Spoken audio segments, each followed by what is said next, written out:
Roll, please.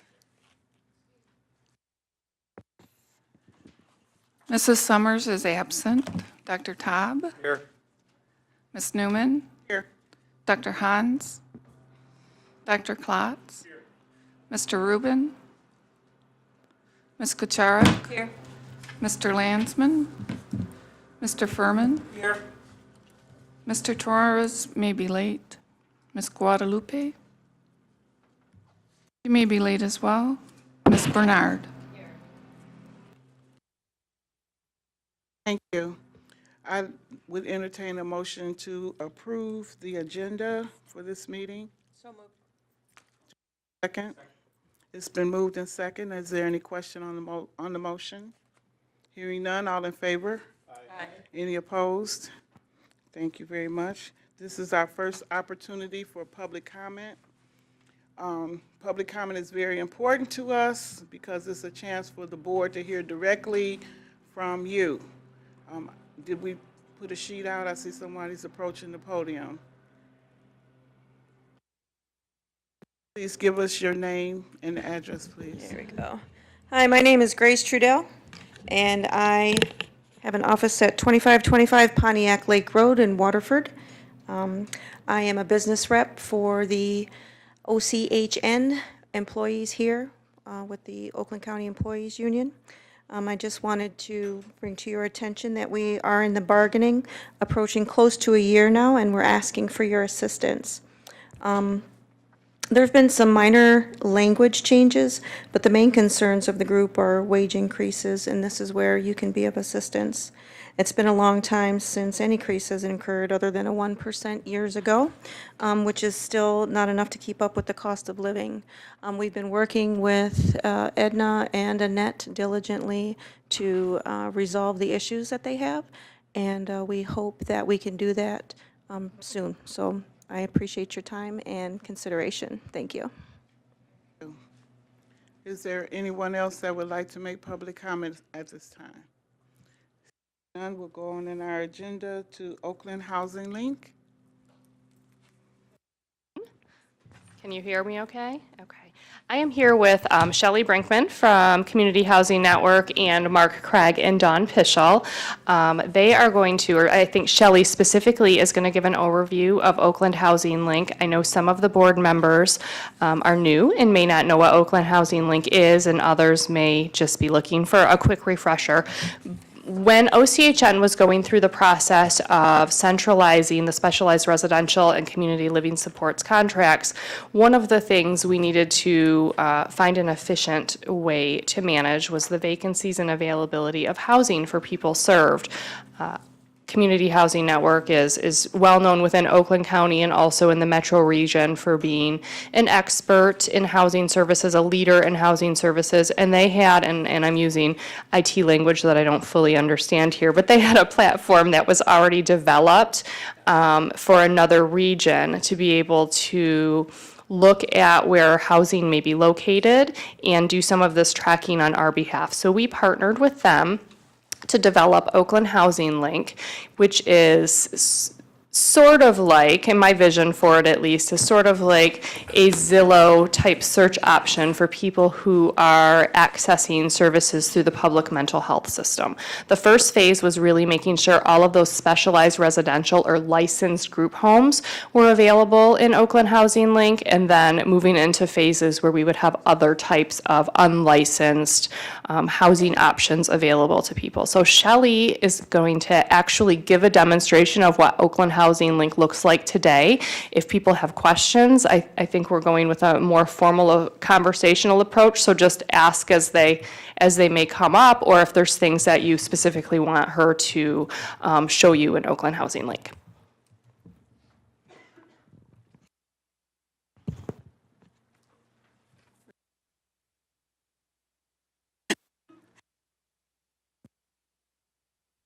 So a couple of the presentations today will just be demonstration of things we've talked about in other meetings. Figure, okay, we'll show you what it actually looks like.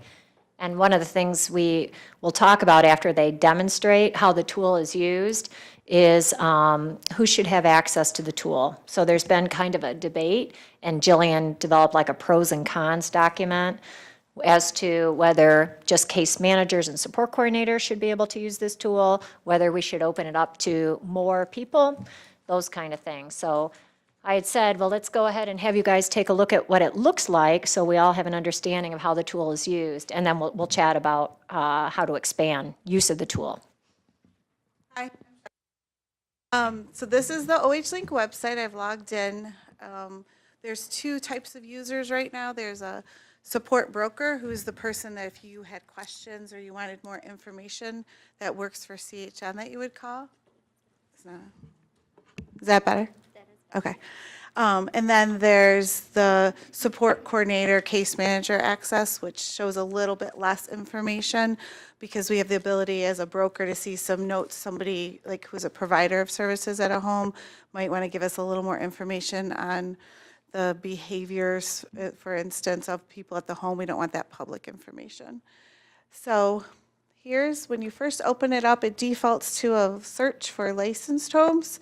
You can change that search, if you can get,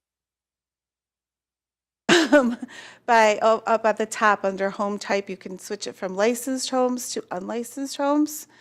And then there's additional filters.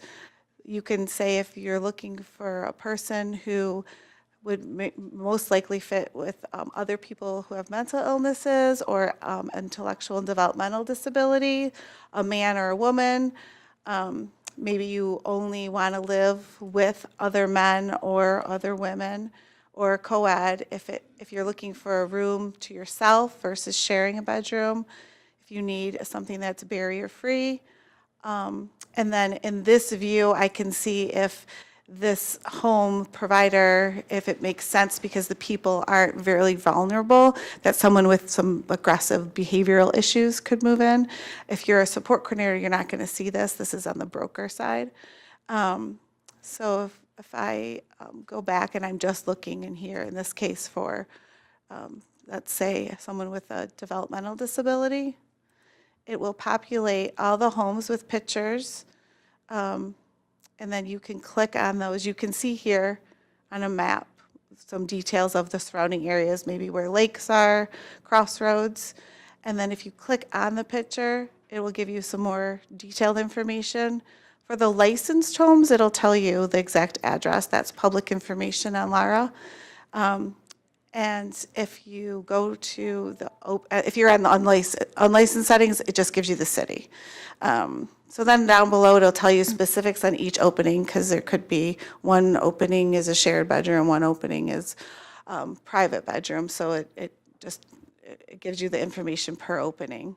So this will tell you if it's, you know, this right here is what I was talking about.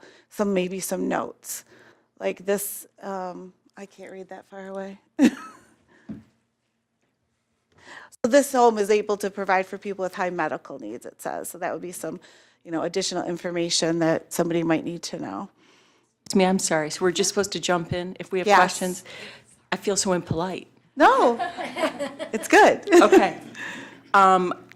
For this conversation, I want to make sure I know the difference between an unlicensed and a licensed home, and I don't understand who a broker is or is not. Okay. So a broker is a person employed by CHN specifically to help with a person who's looking for housing, and or their support coordinator, case manager would assist that person.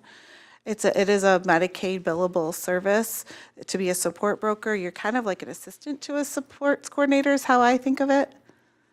Does that answer that question? Okay, so we have a phone number for OHLink that you can call, or an email that you can send it'll go to the brokers saying like, hey, I'm a support broker and I'm looking for a house for somebody in Troy. And then you could run the search yourself, but if you don't want to or you don't have time, they would run it for you.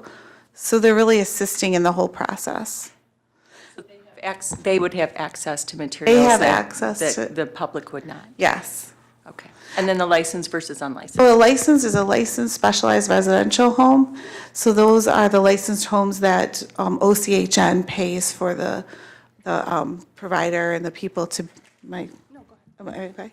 Those are the licensed homes. It's a higher level of care that OCHN pays for. Well, and I'll just give you the 1-minute history version of this. Long ago, there was no such thing as licensing, and there were a lot of fires where boarding homes that were housing people with disabilities burned and that sort of thing because they didn't have proper fire safety equipment and that sort of thing. So in the late 70s, they passed the Adult Foster Care Licensing Act, which gives the Department of Licensing and Regulatory Affairs now, authority to license homes and providers to provide services to people with special needs. So that act was recently amended to require licensing for fewer types of settings. So, and that's generally been the direction of people wanting to move into less restrictive, unlicensed settings. But these are group homes that were developed many years ago. We started out, when CHN started out 18 years ago, there was, were about 225 licensed group homes that, for 6 people. Now that number has dropped down to about 152, something like that. So groups licensed specialized residential are licensed by the state of Michigan, the Licensing and Regulatory Affairs, Lara Department, yes. And each licensed home is licensed for, it can be licensed for a specialized population, for a certain number of people to live in that home. So it's typical to see homes licensed for up to 6 people. So when we talk about group homes, we're talking about those homes that are licensed by Lara, and we have about 108 direct service provider contracts that we brought in when we centralized it in at the beginning of the fiscal year. That's a combination of providers in those licensed homes and providers who are providing supports and services to people in their family home, in an apartment in the community, or any other type of living situation. Does that kind of answer your question there? Okay.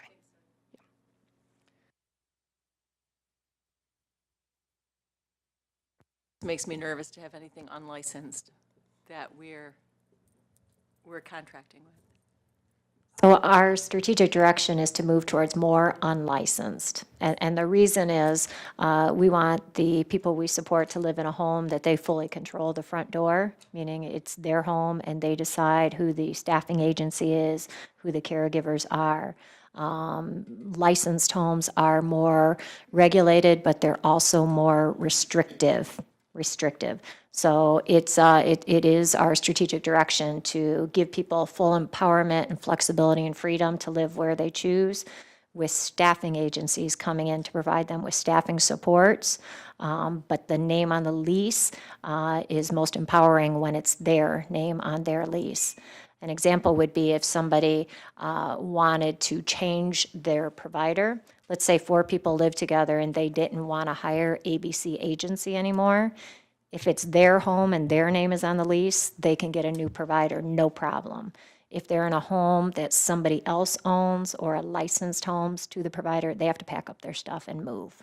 So it's an empowerment piece that, and the direction we're going is to try and give people the utmost empowerment of their own life decisions. So while even Mark made me nervous with his intro and he said, well, licensing was established because of fires and stuff, in reality, in today's day and age, we haven't necessarily found less substantiated issues in licensed homes versus unlicensed. It's Oh, just not at all. And that is that was actually the reason for the amendment to the Adult Foster Care Licensing Act, is because people wanted to live in homes that they controlled, homes that were not licensed and regulated. And so the law was changed to support the notion that Annette just described.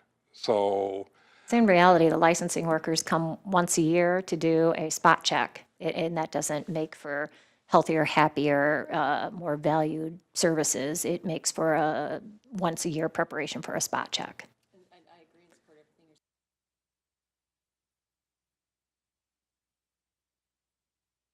That's where, remember, we had that long conversation about the importance of having case managers, seeing people on a very... That's where that fits in. Yeah. Okay, thank you. Yeah. I'm a little confused.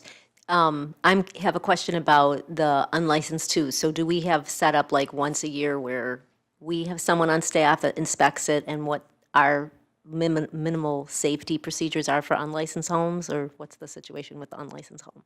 In most situations, we'd have a case manager from our provider network out there at least once a month. I mean, that's the typical model, is that they would see people at least once a month. Our quality management department has different spot checks. Do we know the frequency for unlicensed? I don't know the frequency for unlicensed. Some of it is dependent on whether the individual wants people coming into their home to do an audit or a spot check. We do audit providers as a whole on an annual basis, and then, like Annette said, with the supports coordinators and case managers coming in on a monthly basis, there's certain things that they should be checking, alerting us to, and then we look for trends and themes. I would just be curious what the case manager is looking at in the physical structure, the safety, not the person specifically. And I could be completely wrong, but I think of a case manager as handling an individual, not necessarily a building. So I just would be curious what that case manager has on their checklist. I don't mean to be so specific, but I just, really all for safety concern. That's all. Yeah, no, it's a tough dialogue, and as a matter of fact, Fred Cummings and I just had the conversation while we were standing out there, so it's not one that's lost on us. It does come down to people have the right to live in whatever kind of home or setting they want to. Now, there's certain people that are vulnerable, and if we are putting vulnerable adults in a setting that's not safe, that's something that we have to sort through. But as far as people choosing to live, like if you and I decided to rent an apartment, is it up to OCHN, because we're paying for you to have a case manager, then to say, we have to come out and check the cleanliness of your apartment? I don't know. It's one of those balancing thing with being overly intrusive versus protecting those that we serve. I'm talking physical structure, really, more than Yeah. anything else. And safety and making sure there's enough fire, that kind of thing, and not about cleanliness or how you want to live or how you want to eat, nothing like that. And then also, if we are providing this service, then, and we're really responsible for that, that you don't want anything bad to happen in that place, it's our fiduciary duty to just make sure it's safe. So, just to make sure some minimal requirements of, once a year we can come in, not necessarily for licensure, but just to make sure everything's working for them.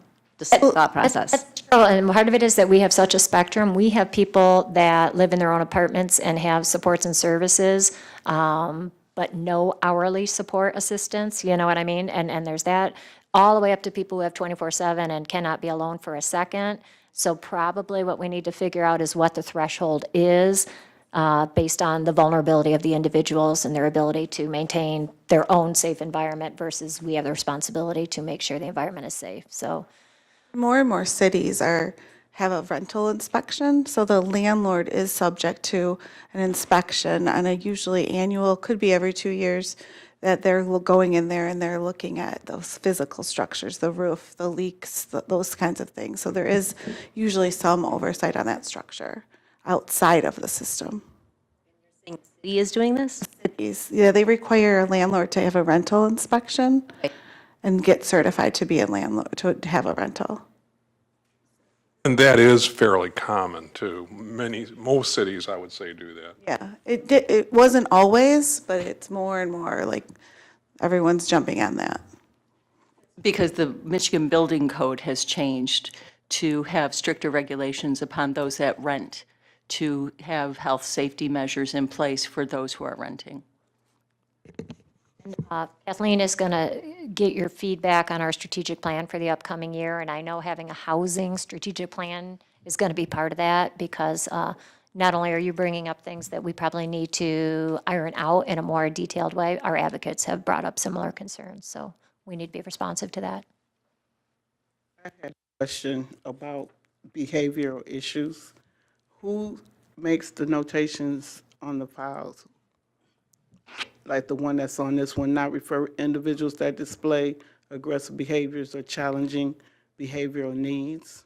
So that is the provider, and that is another reason that is not public knowledge, is not public open to even case managers. So they're saying that when they submit the form to us that there's an opening. That most likely means that they have people in there that have a very vulnerable, that are very vulnerable. So maybe a person who's, tube fed and in a wheelchair all day long, who would be very vulnerable if someone else who moved in there was aggressive and would go after them. This is the business owner that's making this notation, A service the provider. service provider. Who operates the home? Okay. Not necessarily owns the home, but operates the staffing. You guys, that's the stuff you brought in. Yep. But I'm sensitive to what you're getting at, like who's labeling people as really challenging. I mean, we don't want to stigmatize people and who's making that determination. I do see in this Can one. be labeled, people can be Right. labeled. Oh, I know. I do and see it on this one, follow it's a them. very medically fragile, the setting has a lot of very medical, but I'm very sensitive to the point you're making. Yeah, and we get a lot of that, not a lot, but we have gotten, it's very specific providers. I feel like some providers feel like they've specialized in medical, feel like they specialized in more behavioral, aggressive behavior, and they really are trying to get that to come across, which we've asked them to do because it's helpful for us as brokers, but I don't think it's a good idea for the case managers and the core providers as a whole to pigeonhole people like that. So we're keeping it in mind when we're making the referrals when they call, but they're never seeing this. I'd like to say that as we get to know the providers and the locales a little more, we'll have more of a sense of what's going on at that home, who's living there, the shift in need, because it is our responsibility to make sure that we have the capacity to support all people wherever they're at in their lives. So I think this will evolve over the next year or two. It's fairly new, and we were very sensitive to a lot of this in early discussions about not wanting to label people and the concern, yet we are responsible for the health and safety of people. And let's be frank, there are some people who can live together or not. And going back to the whole licensing issue, it has tended to be 5 or 6 people living together. Well, if you have medical concerns or some issues, behavioral issues that might be challenging or seen as challenging, fewer people living together solves a lot of that. So you can see how we can get to a more normalized discussion about this, as opposed to saying, and a lot of people still say this, well, the home takes this. Well, it's the person's home. It's not the provider's home. It's not a home. It's somebody's home. And so how do people go about choosing roommates, which I think is also part of a future discussion here, but that's really where we want to move this. Not only this is what the home environmentally looks like and the surrounding or the community, but really then how do we help people discern and make choices about who they want to live with. So again, it's evolving, and we thought we'd start with this technology. I'm really pleased where it started, but I think we'll see something very different a couple of years from now. Having the support brokers has really been important to have that conversation when a provider, says this information, say, if you open yourself up to at least meeting people, sometimes the person who has historically been aggressive is all of a sudden taking care of the person who you visioned as being vulnerable to that person, so that they need to open up a little bit more. My questions. Conversation, so I think just jump in. All right. Everybody's okay with that. Anyway, the pictures of the homes look very nice, and I compliment you on that. Tell me about the owner of the house. Let's say an individual or a corporation controlled by an individual who has a relative in the home. Does the owner of the home have any rights at all in the selection process or anything? Not in the licensed home. In an unlicensed home, that could be opposite. So in an unlicensed home, as a landlord, I may want you to go through a credit check and have some, standard that you or I would also go through if we were going to rent a house, that they want to know some information, background information on you. Oh, well, I'm not talking about getting it from validating the owner, but does the owner have a say-so in how the home, let's say, and I just want to give you a hypothetical situation. The owner has a son, the son complains to the owner, I don't like my new roommate. The owner have a right at all? So I think it depends on whether the home falls under the licensed group home. So, and I'm not sure if you walked in before we talked about the difference between licensed and unlicensed or not. But there's group homes that are licensed by Licensing and Regulatory Affairs, the state of Michigan.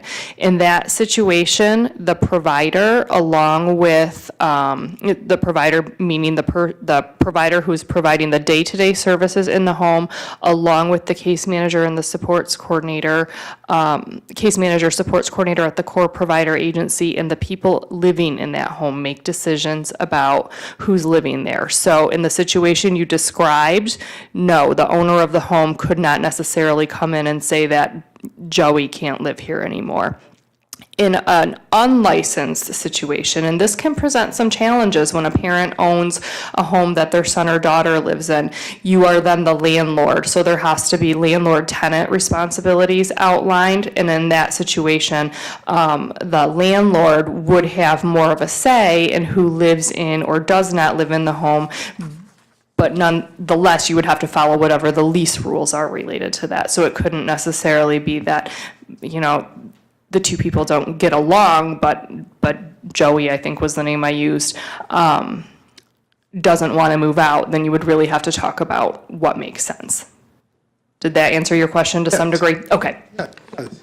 So another question I have, let's say Joey needs medical marijuana, and he has a right to get it, and we have to service it, correct?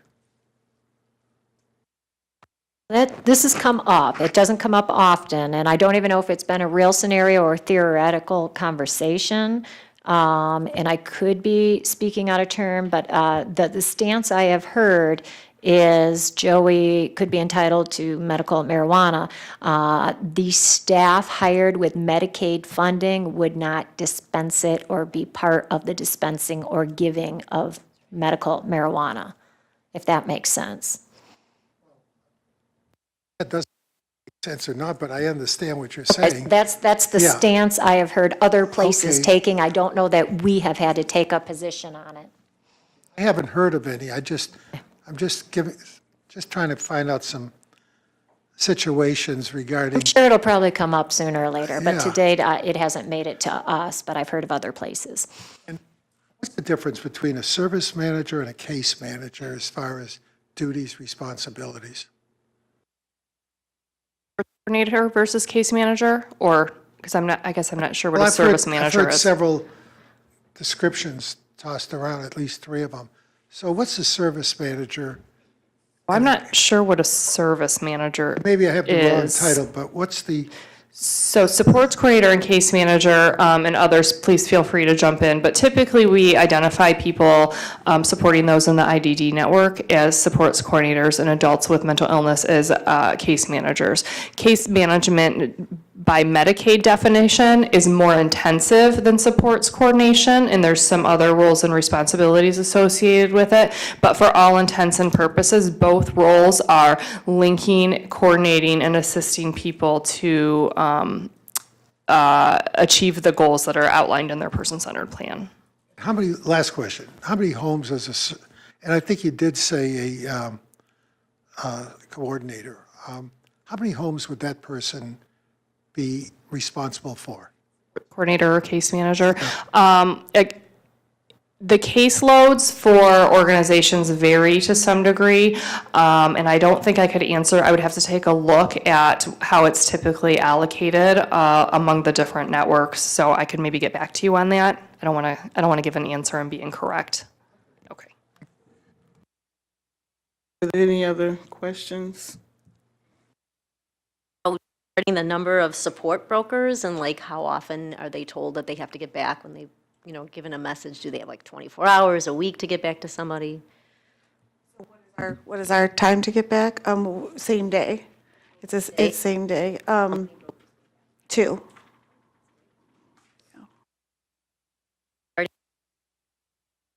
Speak in the mic, Sorry, please.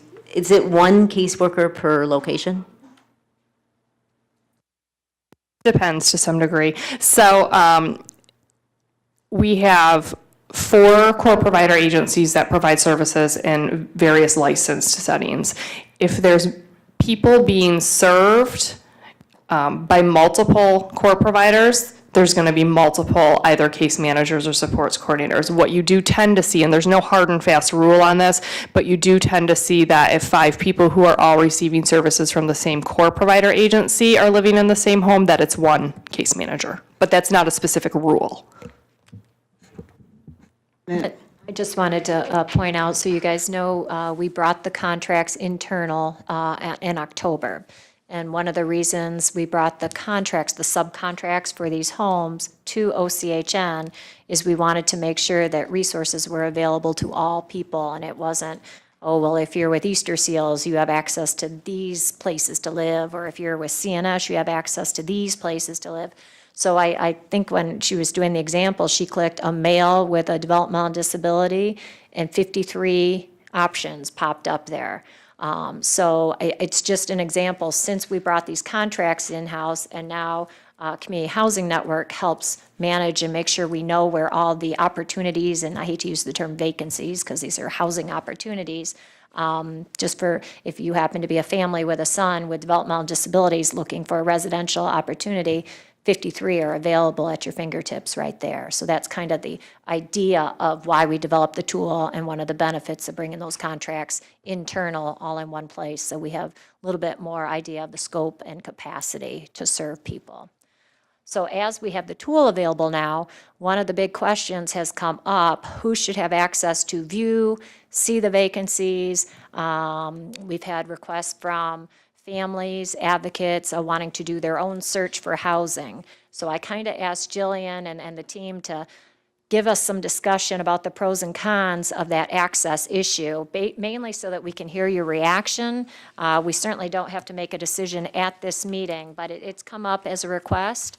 And to be honest, there's some differing of opinion internally too as to what the best route is. So we said, okay.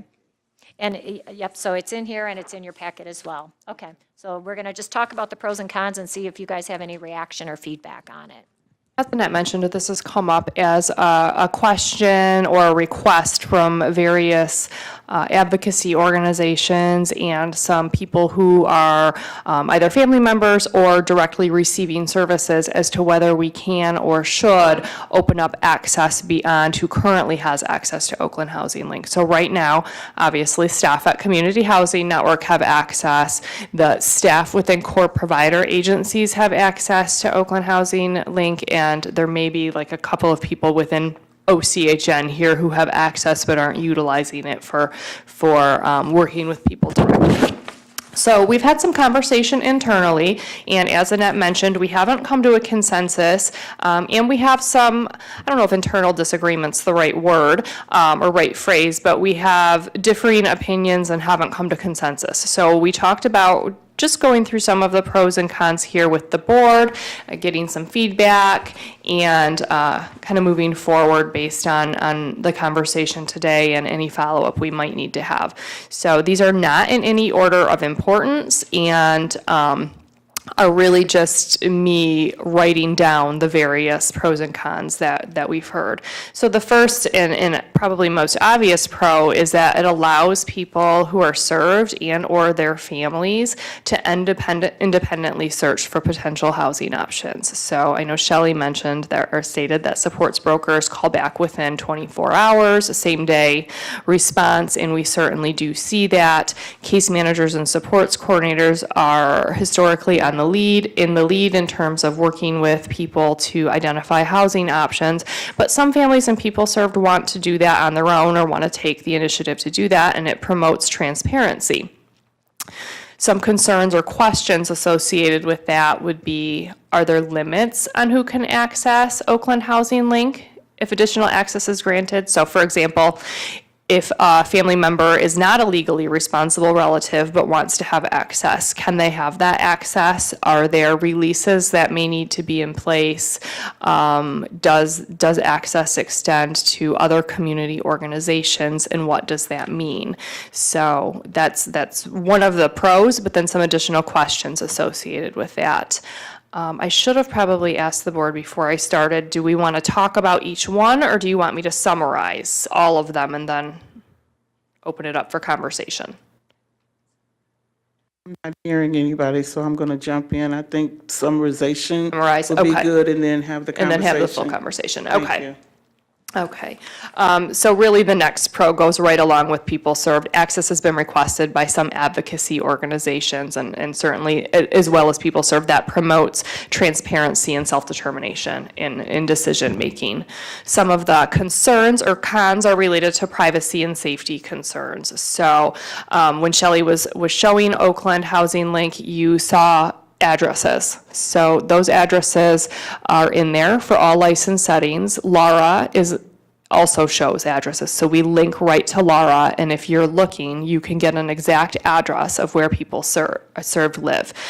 For unlicensed settings, we don't have addresses noted. We have general location. The houses, the apartments in Royal Oak or Rochester or whatever the case may be, but not the specific address.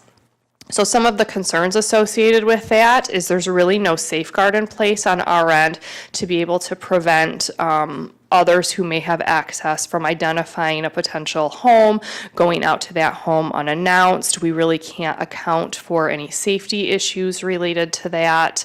And so the question is there liability or legal concerns associated with giving people unimpeded access to these locations?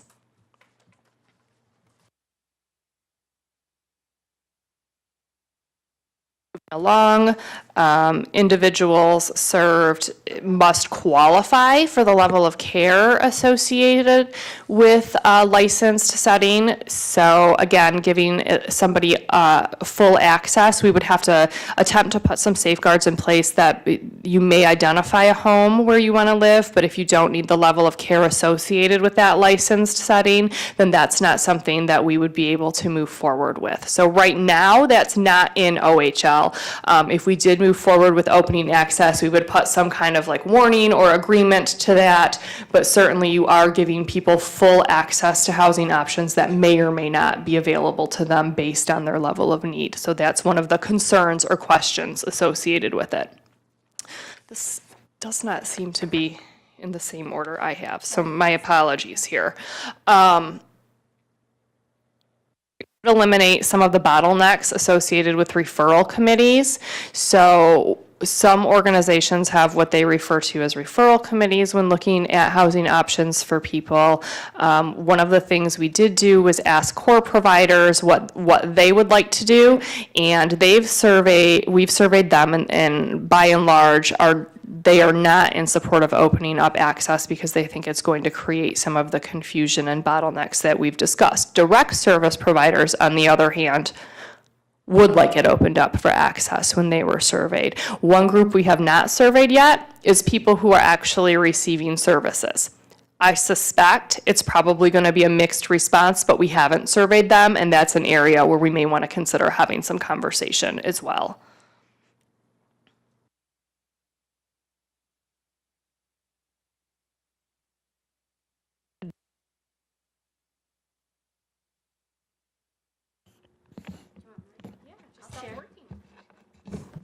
Oh wait, here it goes. It's back, it's back. Okay, just a general concern that responsibility may shift unintentionally to away from case managers and supports coordinators and really become something that is primarily or only driven by people served and or their family member. And then just a side note that at some point we are looking at a roommate search option, which would change access anyhow and open that up. So that's kind of a very high-level summary of the the advantages and disadvantages, I suppose, might be better than pros and cons of opening up access beyond the group that currently has access to OHL. And Annette asked me to kind of summarize that and then get feedback from the board, some of what your concerns may be, questions, any opinions you may have associated with it. Yeah. In regards to underneath a disadvantage of the open access, is there a way just to redact potentially the address, the numerical part of the address and leave the address? Problem is the Lara website, which is linked, and we want that linked because then people can look at the licensing information, any violations associated with it. So yes, we could do that, but the link to Lara is going to give that numerical address anyhow, and we don't have any control over that part of it. More questions, comments? See it? Excuse me. You know, it's a good point. Laura does have an obligation to publish information that we don't. But in this day and age where there's so many parents who have people or relatives or children, grown children, who live in these homes, they can't take care of them themselves, but they can be there for a lot of other reasons. And I've heard so many parents say that I spend 5 days a week there, I spend 3 days. You may have witnessed that yourself, but that's additional help and guidance that our people are getting. And it takes away some of the time that caseworkers spend. I like the idea of them having access,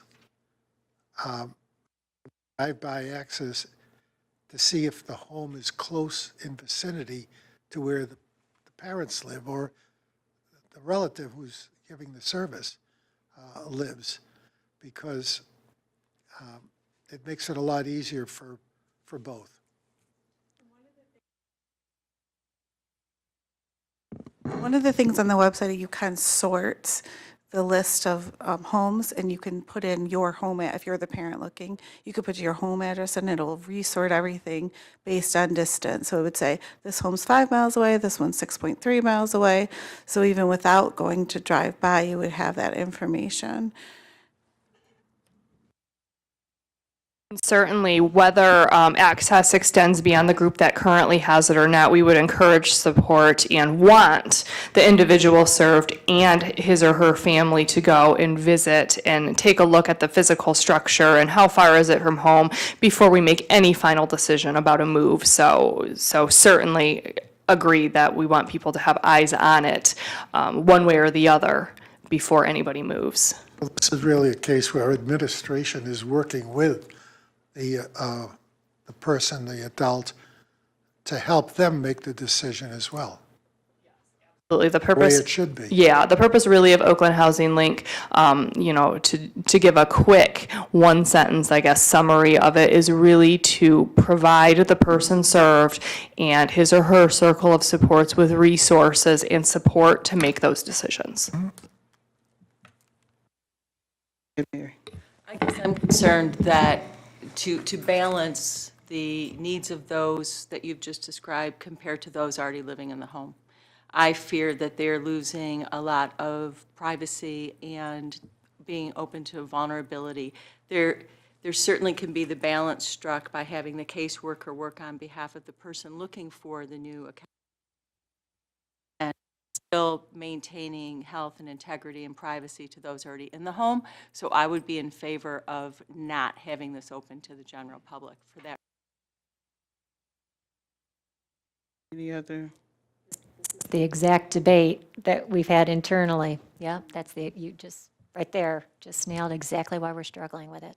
I think I've argued both ways, so. Right, you can Yeah. argue both ways, because you can go on Laura right.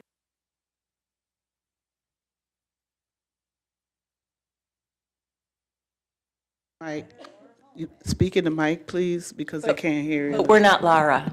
we're holding ourselves to a higher degree No, of, right, I know. of protection for those we serve. So we can't help what Lara does, and Lara's Lara, but we're better.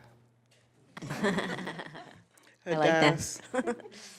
I can kind of talk both ways also. The only thing is that if we open it up, just the license, I would never do the unlicensed because Lara, it's already out there. So if someone wants to get it, they can.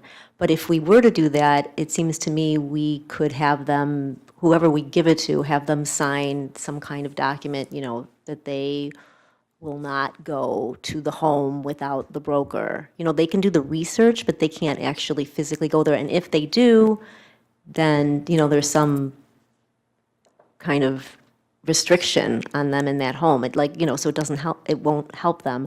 For the unlicensed homes, if we don't give them access, then the concern that the support coordinators will shift the responsibility for identifying a new home, that wouldn't happen because I don't know, what's the number of unlicensed versus licensed? Well, I really can't give you a good number on that because in some situations, you're talking about someone's family home. So they may not be in the database, right? Because they're not looking to have somebody live with them. Or if Shelley and I are already living together and there's no room for somebody else to move in, it's not going to be listed. So it's going to ebb and flow based on what's available. And certainly, I am not an information technology person, but to my knowledge, there would be no way for us to differentiate and only give people access to one part of Oakland Housing Link. It would either be they have access to all the homes that are in there or none of the homes. Now, the unlicensed ones don't have the actual physical address. It just gives the general vicinity. So you wouldn't run into the problem of potentially having people show up unannounced. But there's no way to kind of give that, you only have access to view the licensed homes versus the unlicensed, if that makes sense. So do a test trial? I mean, could you say, okay, you know, for the first 10 people, we'll let them, you know, like a test trial, like there's a month, the first, you know, just try and see if we let these 10 people try it themselves, you know, and let everybody know it's a test trial, and then you can always, if it doesn't work out, you can change your mind going back. I'm not saying we have to make a decision now, but we might want to just explore it and make it really clear it's not going to be permanent and it's only for a few people, and yeah, like a pilot. You just want everybody to have access if they can, you know, the more people helping that person, the better. Any other comments or questions? I have one. I'm kind of conflicted because the range of personalities and needs that we serve is wide. So to make a hard and fast rule, you're going to eliminate some people that shouldn't be eliminated, or you're going to include in some people that shouldn't be included. So with that being said, I would rather lean towards access and having, because up to now, we have not included the people that are going to be taking advantage of the service if it was open to them, how they feel, what they want, which is supposed to be our driver. So to make a determination without including them in some kind of a way, I think would be unfortunate. I happen to be a person that's a product that had very little need. So if I was in this situation looking for a place, I could go online, I could find the house, I wouldn't be stalking, but that's me. Then you might have someone on the other end of the spectrum that would do just that. But do you eliminate the me's for the ones that do? So I would prefer to err on the side of the me's, because there's a lot of me's out there that could look for a house, do the due diligence and not take advantage. And why eliminate them from having access, because you have some on the other end of the spectrum that would not be able to do that without some support. Muddy the waters, I know. why we brought it to the board, and what you're all saying is pretty consistent with some of the internal conversation we've had as well. It's not an easy black and white answer, unfortunately. Clarity, would you give them this access website to individuals specifically, or would it be on a general website? I guess we had talked about still needing to have a password and login, so it would go through, CHN right now is who grants access. So I guess we hadn't talked about that, but I assume it would still be granting access in that way versus, like I can go on Zillow and look at any house I want, right? Versus that, but. That would be obviously so dangerous for scam artists. I'll just say, it was advocacy groups and family members who have brought the request to us. But I think it is a reasonable next step to take it to our CAC and Recipient Rights Advisory Council Committee to get feedback from people receiving services directly, because it is potentially their privacy if they live there, or their access that we're talking about. And obviously, as a group, we could go both ways, depending on, but I think that's a reasonable next step, and we'll close the loop and let you know the feedback and what we've decided.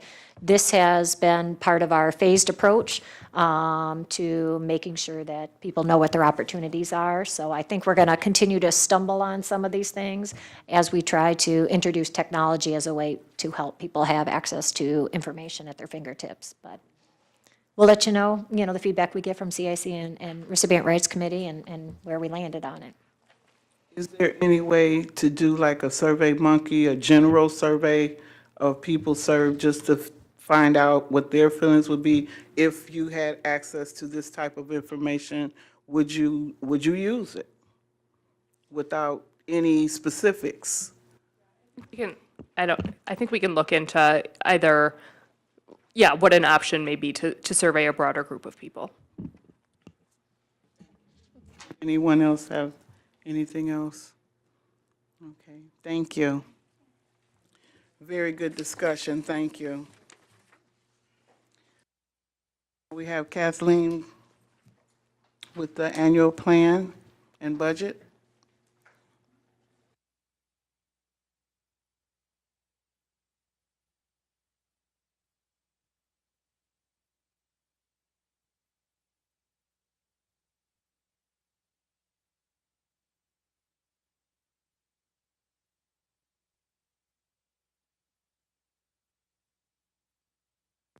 Good afternoon.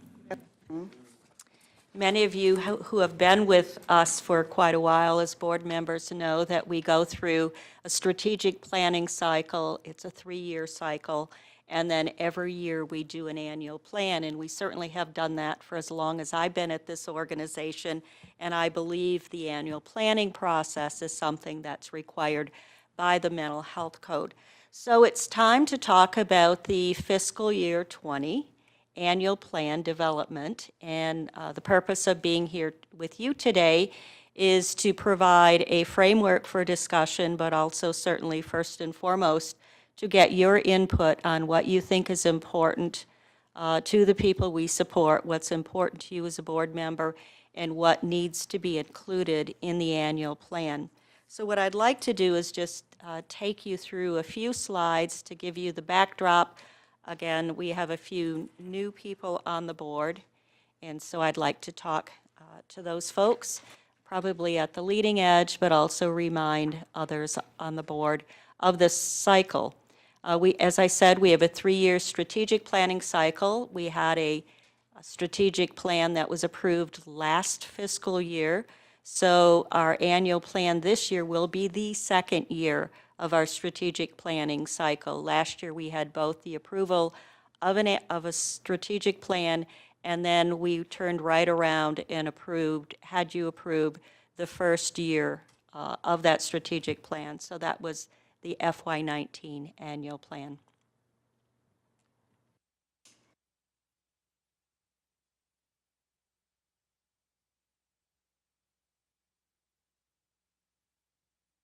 Right, so the annual planning process, or strategic planning also, is for us to talk about what is the future of this organization, what do we need to do to meet our mission, vision, and values.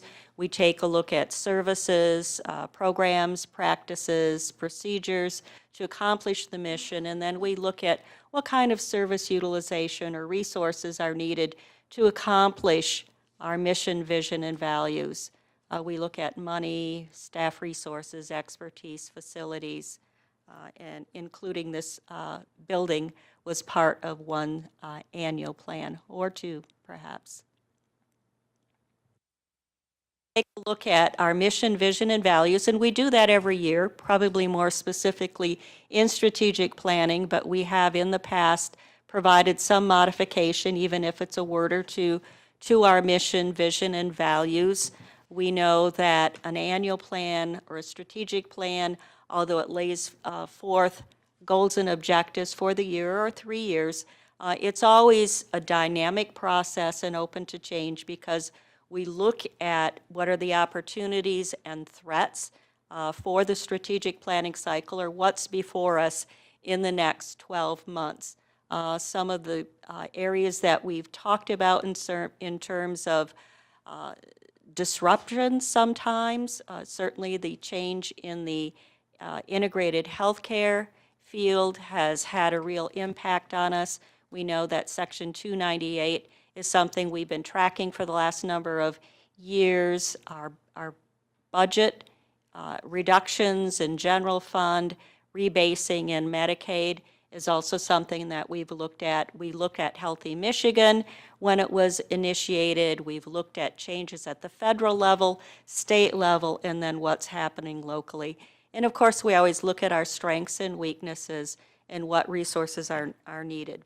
So please keep that in mind as we have this discussion. Why do we develop a plan? I'm not going to read all the bullet points, but it certainly is to be forward-thinking. We like to think of this organization as a leading edge, and the only way to do that is really be pretty introspective about what we're doing, keep our eye on national, state, and local trends, identify goals and objectives to move us into new areas. I think many of you know that when you do that, it takes you into a push, if you will, which can create tension, because a lot of times it creates change.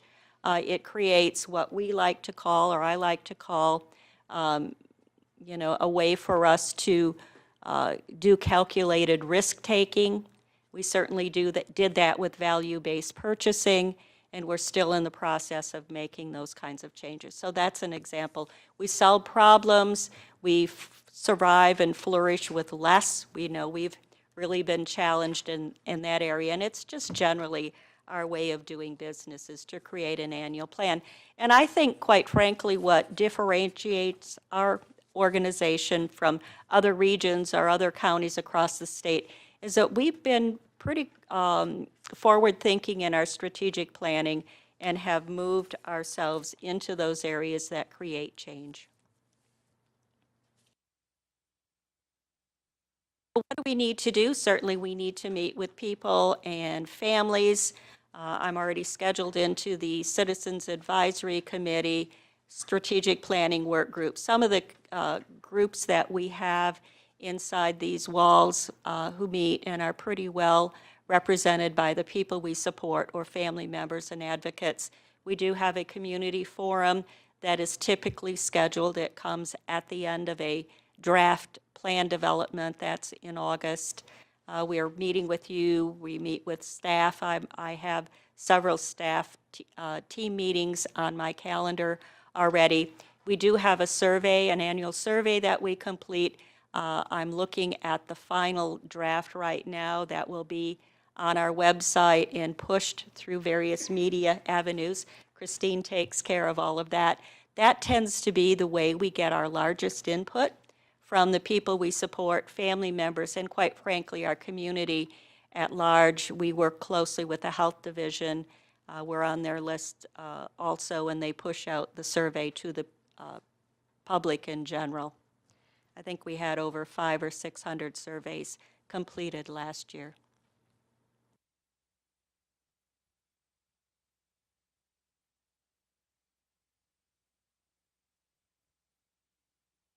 Thank you. To remind everybody, our mission is to inspire hope, empower people, and strengthen communities. That's worked well for us, and I think last year we talked about changing it or looking at it, and I thought Christine was going to have apoplexy because we just had a lot of our artwork completed, but nobody did recommend any changes. But please know that every year we look at that. I think it's a strong mission statement, but we've seen past mission statements that have been strong, and we've only made them stronger. So that is also open to change. Could you I advance love it, those though. for me? I know you guys all created it, and I love it the way it is. Love it? I do. I think it's great. All right, this is our vision statement. I won't read it all, but certainly we look to be a national leader. We have a place at the national level that's growing.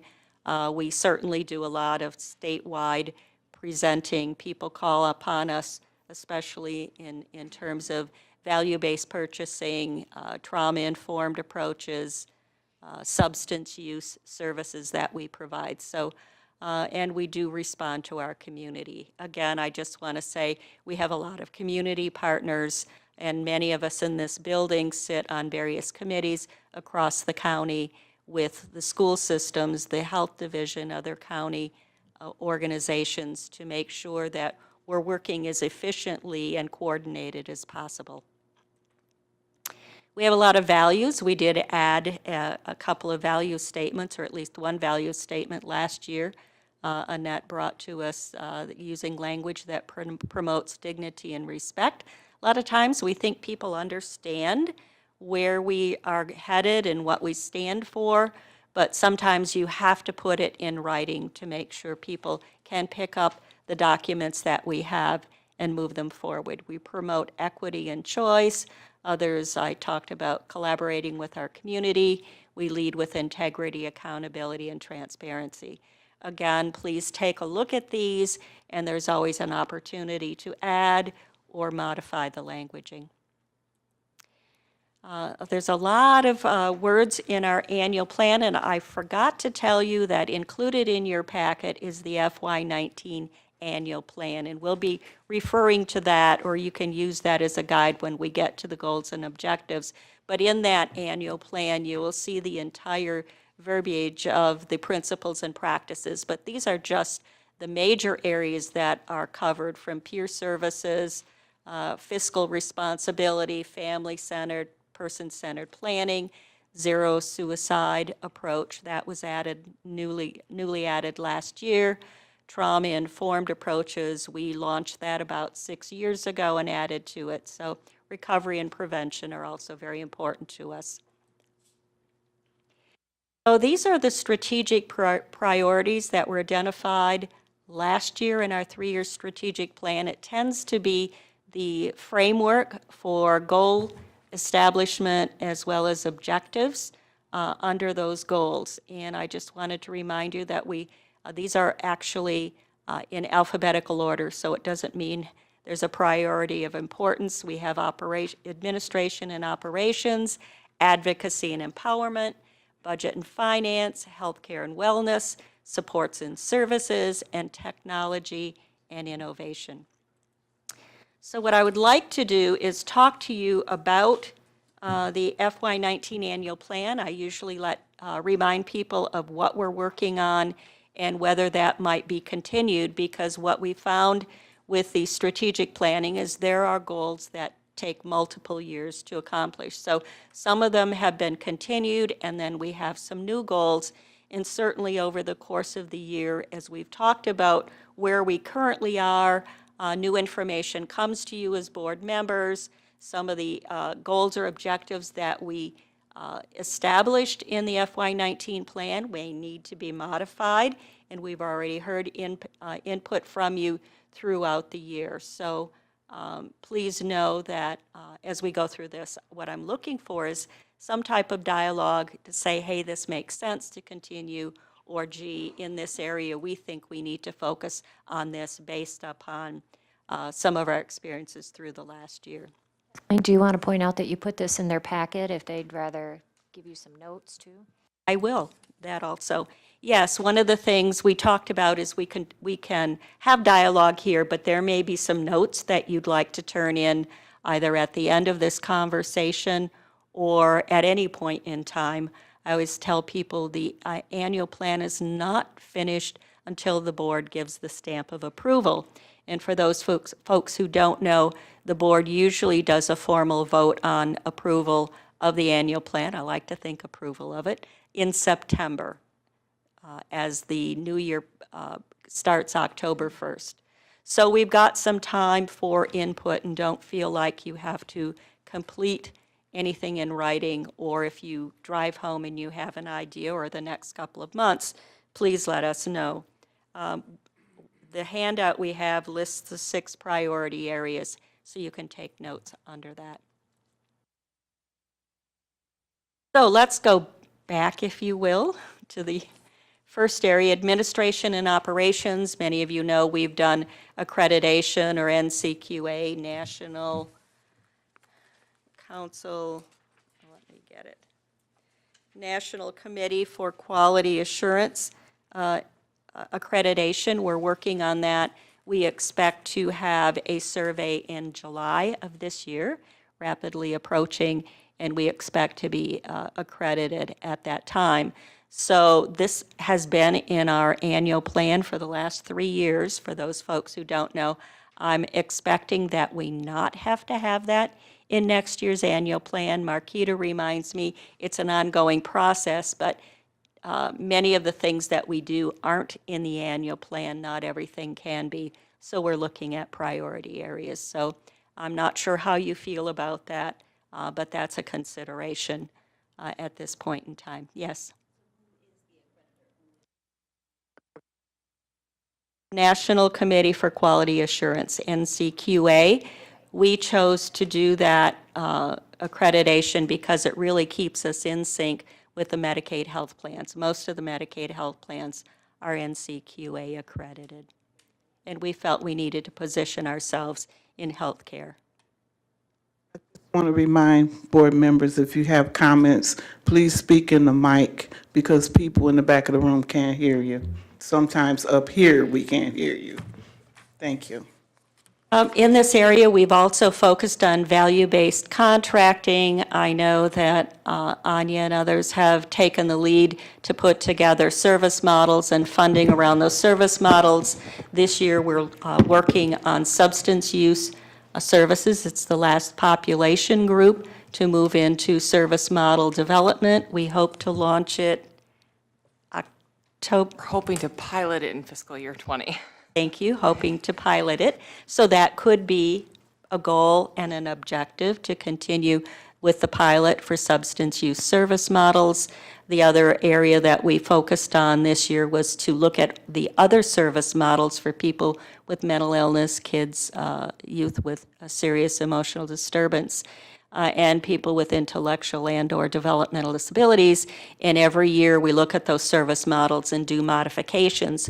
We might tinker with the base service model, or we might, or likely will change the incentives payments around that, which we've actually done again this year.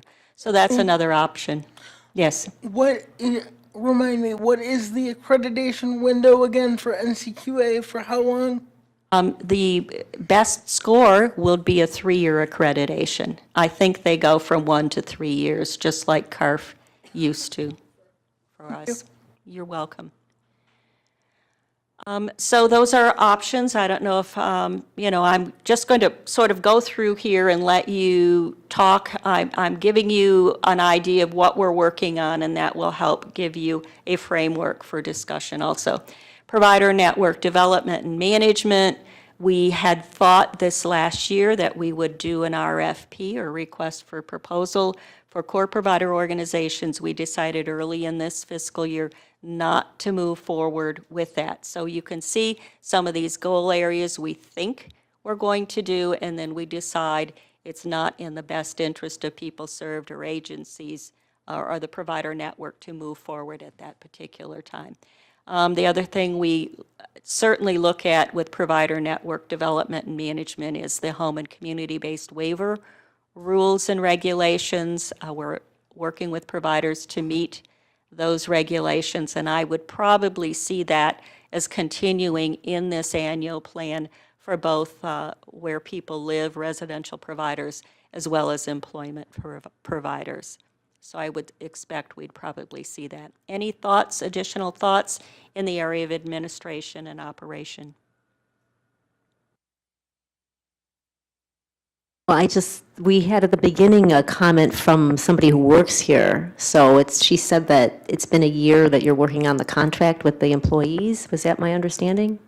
Represents the union. Okay. We have a small group of employees that are represented by a union. So that was their union rep that spoke at the public comment. Right. So do we need to talk at all about, I mean, because you made public comment that you've been working with the union for a year on their salaries. So is that something we need to put in as a priority? I thought that's what she said. Yeah, our position has been if we can't offer all employees a similar increase, we aren't going to offer an increase solely for the union workers.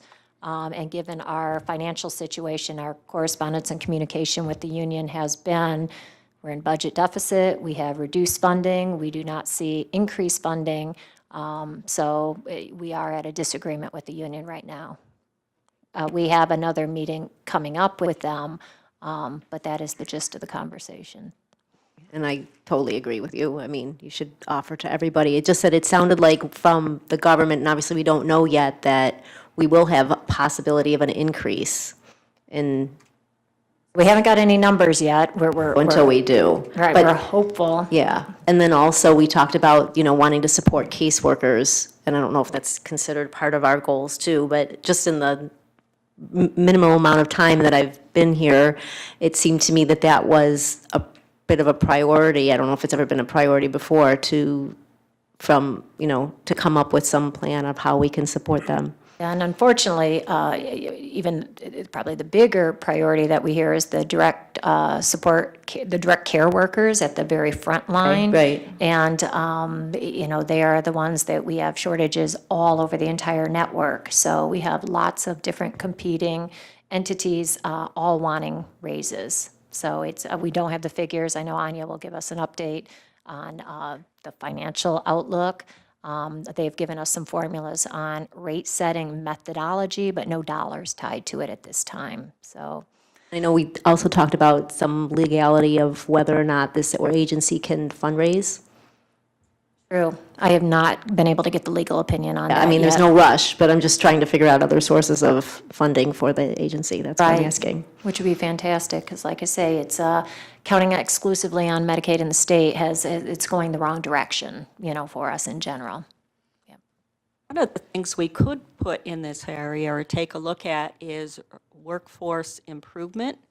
And many of you know, we hired a director of training last year, and one of the charges of that role is to work with the human resources team to talk about what kind of additional training might be needed, what kind of management training, leadership training we could develop here. And I do know that in recent conversations with some providers, we talked about this, and just sort of an idea was floated that if we develop something here, is that something then we can open up to the larger network, to the larger community to help build skills within our county and our not only here at this organization, but with the network of people who support folks, kind of how do we support people on the front line who are really doing some hard work to work with people who have some significant needs. So there are perhaps some things we could look at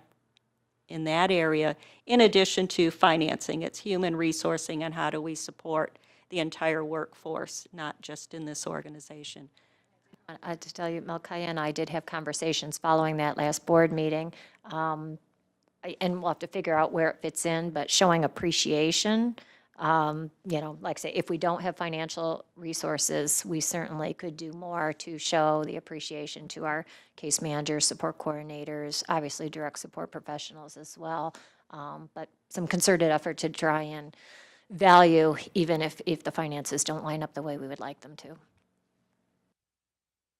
Reminded me of that. Yes. I'm sorry. During the course of this conversation, there's been a couple subjects that have come up, and I don't know how well versed the new board members are. 298 is one of them. HBCH, the home and community-based waiver rules. I'm just wondering, is there a little cheat sheet or something we could put together to help them along? I don't know if you need it or not, but I know when I first came to the board, I felt like I was drowning for the first 12 months because I didn't understand a lot of the conversations. So I'm just suggesting that might be helpful, because 298 is major and it's hard to get acclimated when it's just in passing. We have a list packet that I think we gave to all the board members before. I'll talk with Victoria, and so it includes acronyms and a list of all of our services, and I'll make sure she passes that information on to them, Alkaya. I'm still thinking in terms of specific, we may reference the specific things that I don't think they know. The home and community-based waiver rules, what that is, why we have to be concerned with it, what 298 is, was, and could be, things like that, because we are glossing right along, and I just don't want to leave anybody in a lurch, if possible. Steve? To her right away. On the union thing. Could you speak in the mic, please? In the union, about the union thing, so we don't, end up spending a lot of time on it. Last time I had any information, it was an extremely small percentage of people, the percentage of our overall workforce that belonged to the SEIU. And that was left over from when the state, when they were taking money out of people's paychecks and they were members of the union, they didn't want to be, and then they made it illegal, but some people stayed. That's the last I heard of. I mean, like what percentage of our people are we talking about our union? Look to Anya for the numbers. I believe there's 22 staff. 22 staff Yeah. out of, We value them, and we would love to do more for everybody. So it really is a financial discussion that we're having. Example. The mic here. I also too, though, when we talked about the support staff and the direct care workers, and the retention rates is something that we look at. And with my background working in community mental health for years and previously being on this board, it's kind of the same thing that we've seen over the years. So I do agree as well. I wasn't here for the comment earlier, public comment, but I would agree that if there is some way we can look at a workforce development type thing that we encompass when we look at it, because when we look at the quality of work that our employers are able to provide, it's only as good as our retention is, and you see this in many different avenues of the workforce. If we can keep people sustained and in a position, and we give them, a wage that, perks, other perks are good and appreciation are good, but obviously dollar amounts also are significant as well. And my guess is that's probably why they're unionized, because even though it's a small percentage of the union, we value our workers.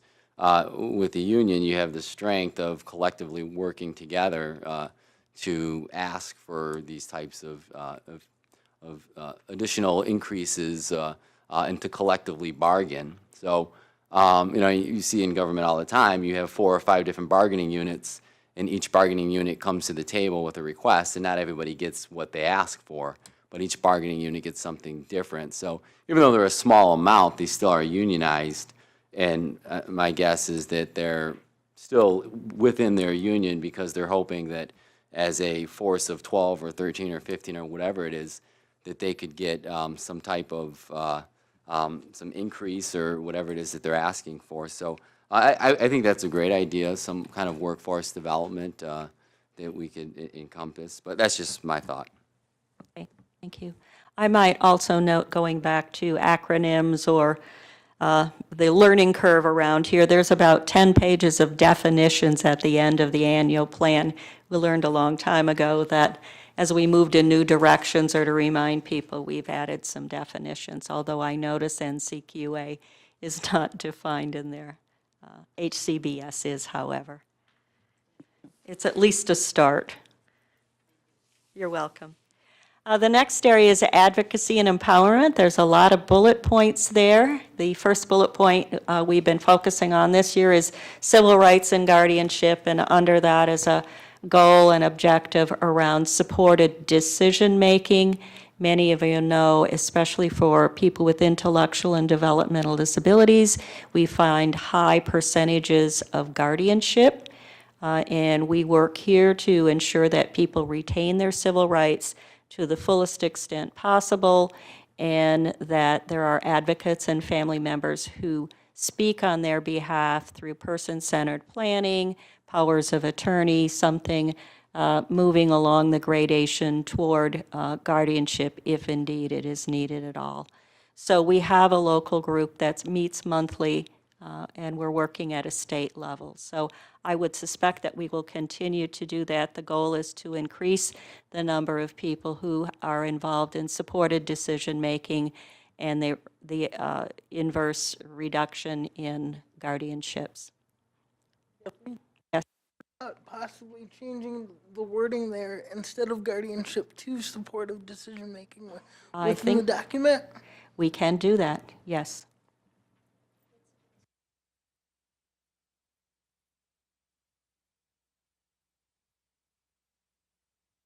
Next area is I had a question as well, Yes, just sure. about the guardianships real quickly.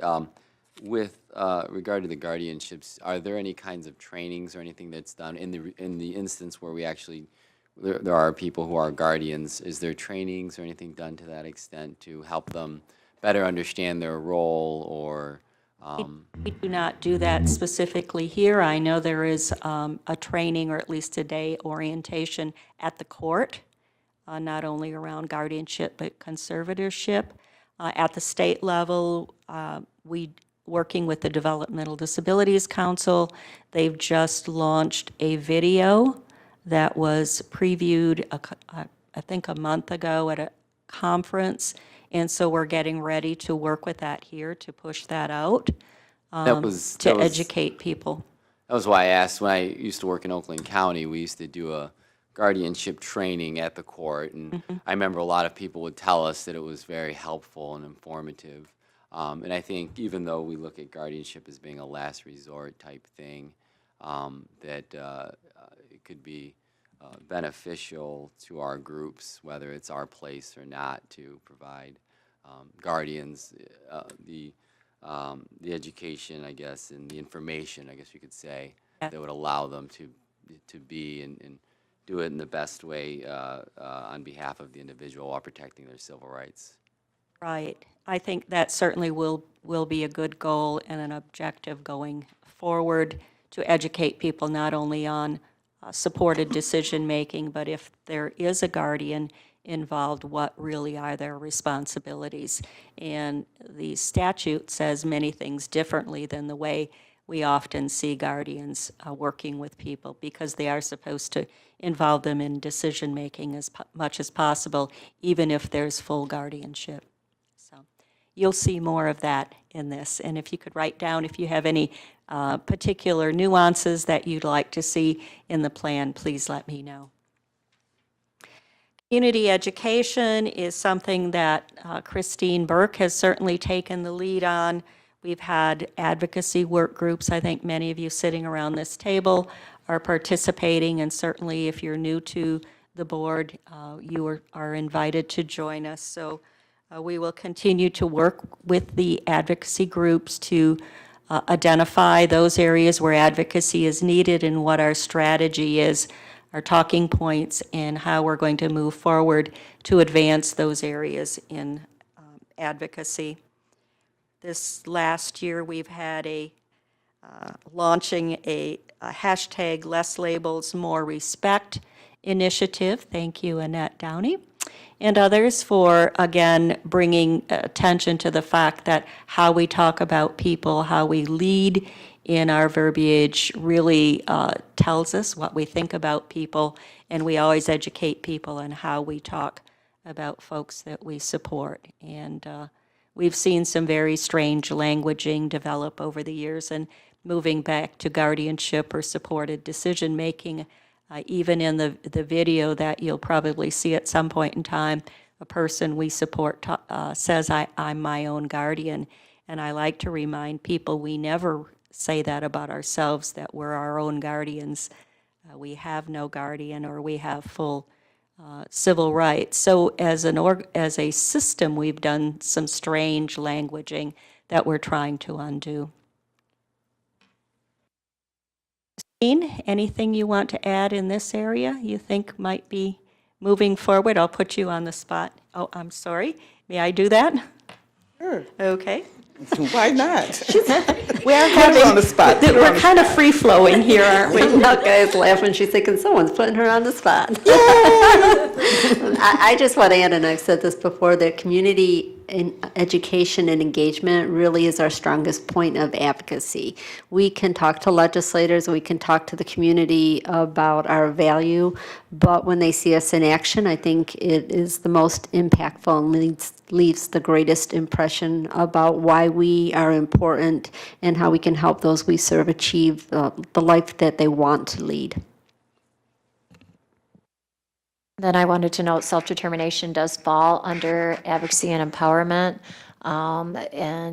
We got a technical assistance, I always want to call it a grant, technical assistance opportunity through the state. We have some subject matter experts that have been meeting with us. One of the things we are talking about is the model of supporting people via self-determination does come with some administrative burden to it. Right now, we have self-determination options available through all of our core provider agencies, but some of the core providers only have 3 people that are using this option. So part of our dialogue with these subject matter experts is to take a look at the way we have structured things. Obviously, with our budget situation as it is, we're looking for efficiencies in any area that we can achieve them. So we're evaluating whether it makes sense to have this delegated to every core provider or whether we should streamline. So it's been exciting conversations. They're meeting with us once a month over the upcoming months, and more to come on that. But we've met with some of our core providers as well who have said, you know what, we do put a lot of administrative dollars into overseeing a model for just 3 people. So I think it might be a way that we can collaboratively come up with some efficiencies in our system and save some dollars, which would be good for all of us. Peer supports and services also falls in this area. We have a goal this year to increase the number of encounters and people served, both, by 10%. I think there's a presentation coming in the not-too-distant future. Some of us have been a little bit concerned about those numbers and any unintended consequences that could have evolved from service models, so we'll be taking a hard look at that. One of the things we always want to do here is increase the number of people who are receiving peers or our peer supports or who are really employed as peer support specialists, mentors, recovery coaches. And when I say that, I also say we've focused on expanding that across all populations, and we've really accomplished that. We have youth peers, we have parent guides. We now, this last year, have somebody who is a health navigator who are all peers. So I'm not sure, you might think about, should we push that out in other areas? Now we have them actually being able to be more formally recognized at Community Housing Network as support brokers or advocates for housing.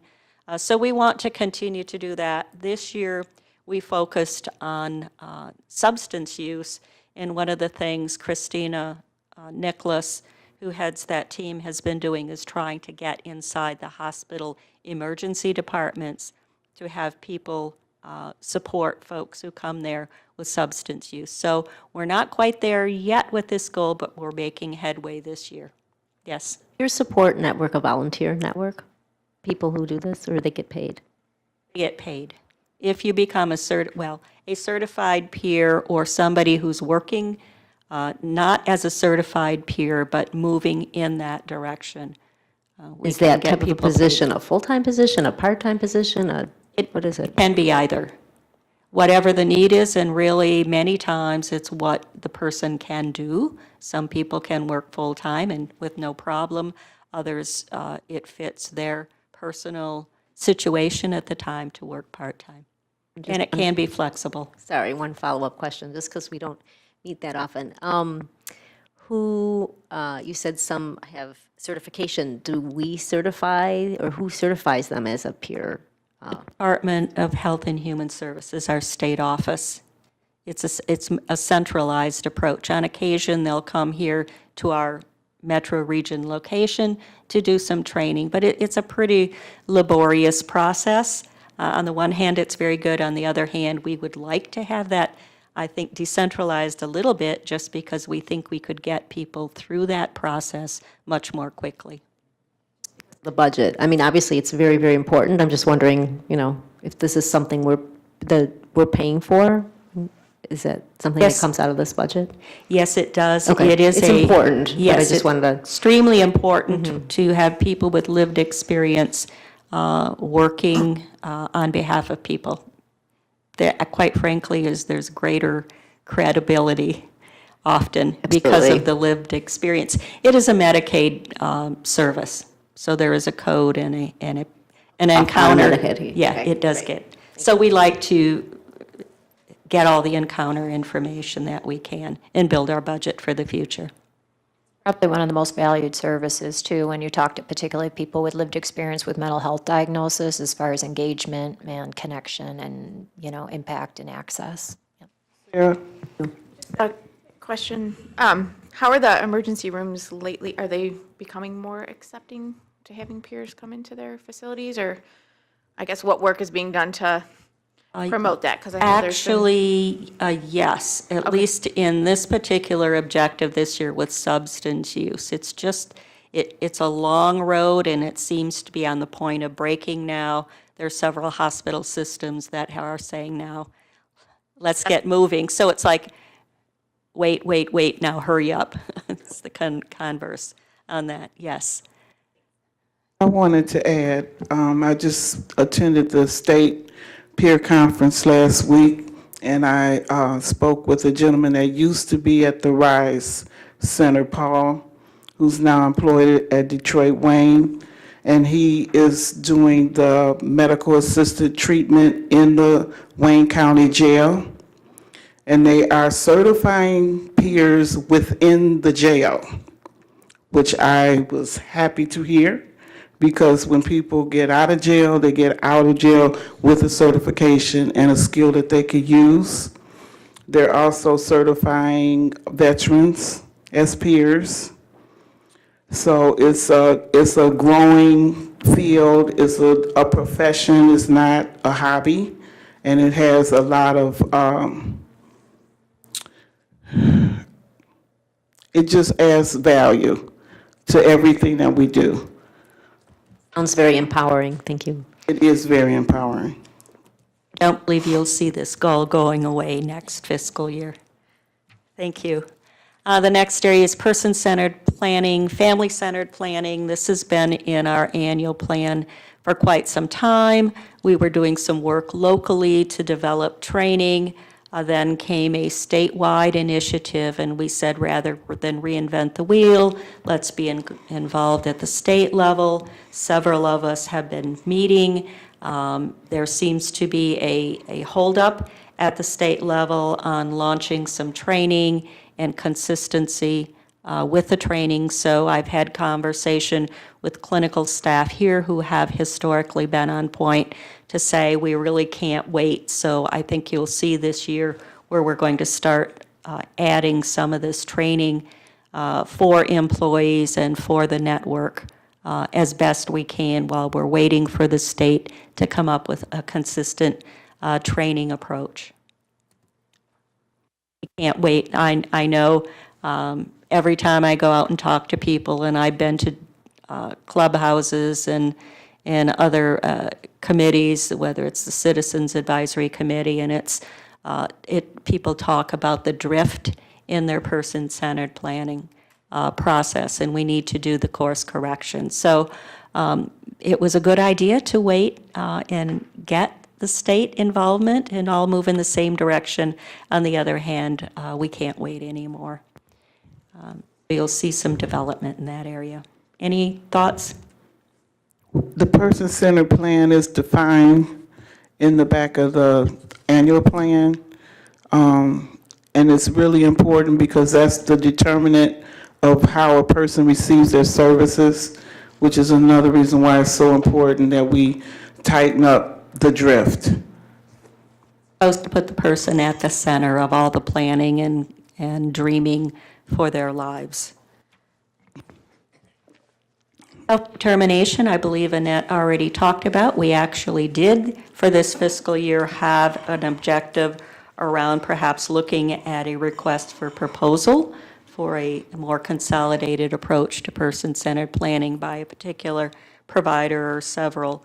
But we'll go back and look at that. The other is to always increase the number of people who are self-directing their lives through a self-directed arrangement. So you're likely to continue to see that.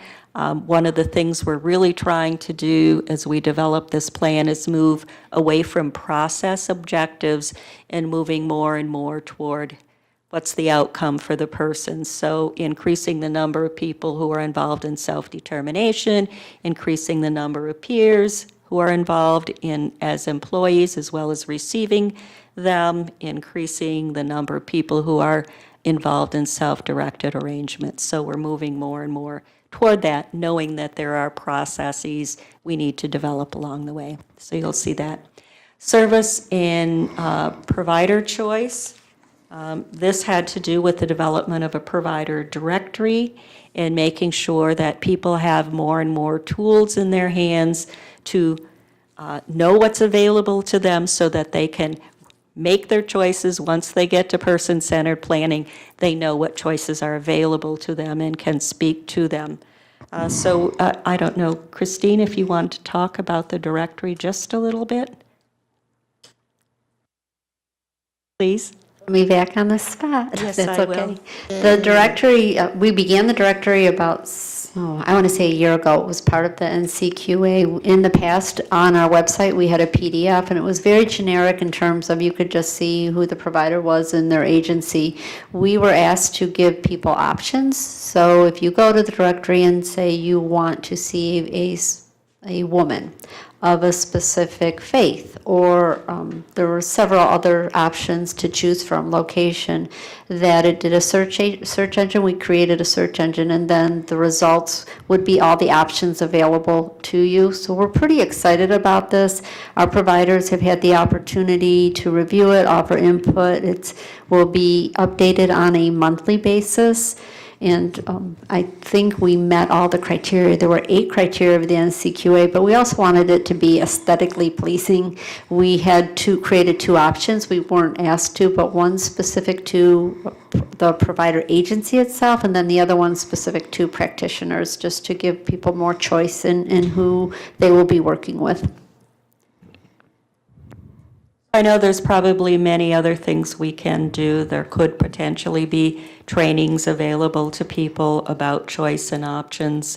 I know that Sherry Rushman from our organization, our training department, often gets in front of people who we support to talk about not only how to improve their lives personally, but what other resources are available to them. So think about what we might be able to do next. I guess I think about some of the years I've been in front of the empowerment group or the strategic group, and they talk about making sure that our directory or people know what support groups are available, and I'm not certain whether we have that yet or not, but we know we have a lot of self-help, or support groups for people across the network. We do keep on the website, and it's going to be our next project, a list of all the community resources available to people based on need.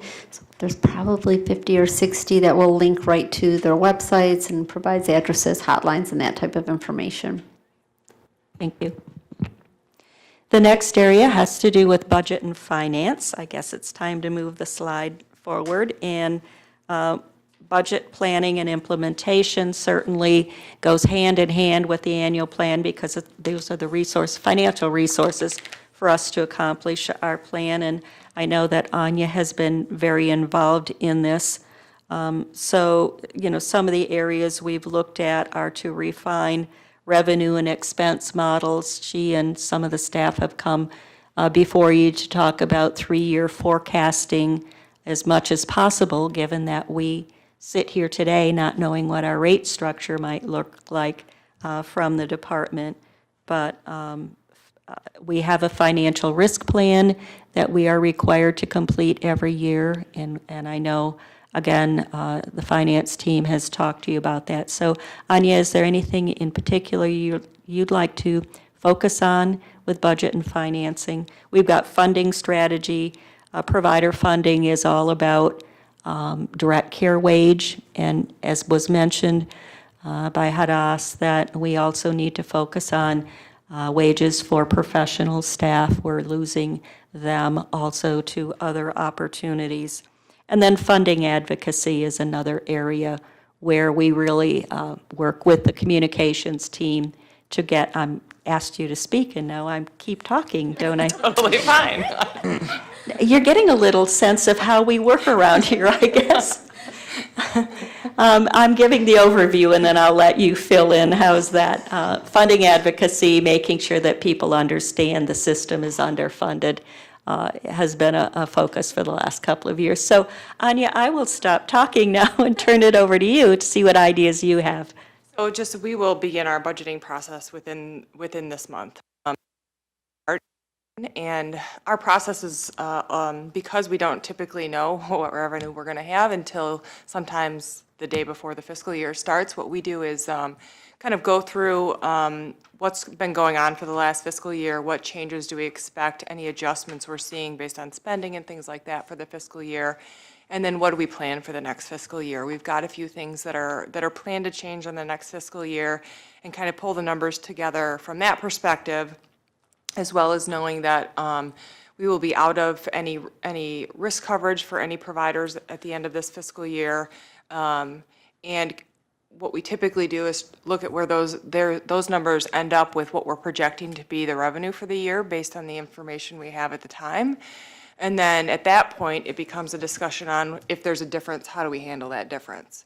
So what we've historically done is come up with options related to if there's material differences, what amounts are available based on different decision points. So we're starting to pull some of that together now, just because we know the financial situation we're in this fiscal year, and depending on how next year starts, we may be in the same thing again. So just starting to play with some options so that if we find that there's material differences between what's projected for revenue and the expense, what choices do we have related to how to make the adjustments necessary.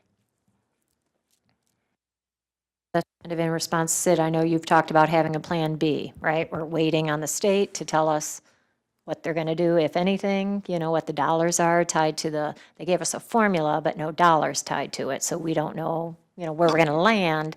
But we have started dialogue about Plan B, because one of the things they did say is you need to live within your means, So that means us in this building, that means our provider network. No easy conversations being had, but I want to assure you that we are not just sitting and waiting for the state to come up with something. We're starting to draft some Plan Bs that we'll share with you. My staff are currently working on some of those options so that we're prepared when we do have a closer idea of what the numbers are going to look like, what options are available. I appreciate The mic, please. No, I appreciate that, and I know that we've discussed it, and Anya and I have discussed it with with Franklin and a few other people on staff, and I want to tell you, I use the word Plan B. I don't like that word, because I've never been a Plan B person. I want to be overly optimistic, and maybe we could come up with a different name other than Plan B, because that doesn't ring a good bell to me. And anyway. You come up with something, we'll use it, so. Okay, we'll come up with something. We'll come up with something. That's good. Who am I to We'll tell call it Things Didn't Work Out the Way We Wanted It to, so. Who am I to tell Anya to come up with a different word? All right, I just didn't want you to think we're not working on it, because I know you are. we realize we. I know you are. Okay. Important for you to know that there's, Kathleen, before you go on. Oh, sure. I had a question, kind of piggybacking on something Hadass said earlier about fundraising. Have we ever considered a foundation? So we are looking into I did have an opportunity to do a little bit of research, and we have a few more questions to ask. I know that the health division, the county, is not allowed to fundraise at all, and it is because they're funded with government money. And so what we're looking at now, as long as I've been here, I was told fundraising is not an option for us. Is that something that was just a belief because we weren't allowed to fundraise when we were at the county, and so that philosophy came over, or is it really an expectation that we not fundraise? So I know that's where it came from. Other government entities are not allowed to fundraise. The health division is not, and so we're exploring that. But I suspect usually we fall under the same guidelines as the health division. I did some research on that, and I should have mentioned it to you before, because I know I'm the one that brought that up. If we form a 501c3, we can use the funds, but they have to be restricted funds. They can't be commingled with some of the other funds that we have. But you may want to research that with a foundation attorney. I have one other question. So what are we, obviously, we're not a 501c3. I don't think we're a 501c6 or 501c5. What are we? Do we know what we are? We're considered a quasi-governmental entity because we are technically contracted with the state, but not full governmental like the county. We're just called quasi-governmental. So the question is, can a quasi-governmental have a 501c3? That's kind of the outstanding question right now. We haven't gotten. I just didn't know what we were called. Yeah. Okay. There's some precedent with school districts. They have foundations for education. So I know the school district that I'm on the board with, we have a foundation for public education separate from our specific school district. And with those monies, like Sid said, the restricted monies, and then we fundraise continuously all of the time. And we've even gotten, endowments from people in their wills to fund the Foundation for Public Education. And then these monies are used for grants, for projects. We give like a $2,000 grant to a teacher to explore some kind of educational activity with her students. We do a Teacher of the Year every year, and through the Foundation for Public Education, that teacher gets a 2-year car lease, for being the Teacher of the Year in the school district. So I think there's some precedents that we've seen within school, and we are, we're funded strictly through state, monies. I mean, we get per pupil funding per student, so we are a fully governmental entity, and at that $200 million governmental entity. So I think that there is some precedent for it, how it relates to community mental health. I think there's something there, where if it's separate, if it's a foundation, but not necessarily part of our actual, organization, but then the monies are used to support various different projects and aspects of our, of this. Now, like I said, the restrictions, I don't think you can use it for wages, but you could use it for, I'm sure, advocacy, a lot of other things that we could utilize to not draw money directly from our organization. But I mean, there is some precedent for it within school districts that I've seen. Yeah, I think too, when Anya gives her budget reports, there's always that section about grants. We are very ambitious in this organization to apply for grants and to use that funding for different services. So on our budget, you'll see that there's a whole page of grants that we've applied for and then how we utilize those dollars. We'll look into the foundation possibility. Before we get too excited, there's a difference between federal quasi and state quasi government. So because we get federal monies, there might be some differences, but thankfully you'll talk to legal. Another group you may want to confine in is at the state level.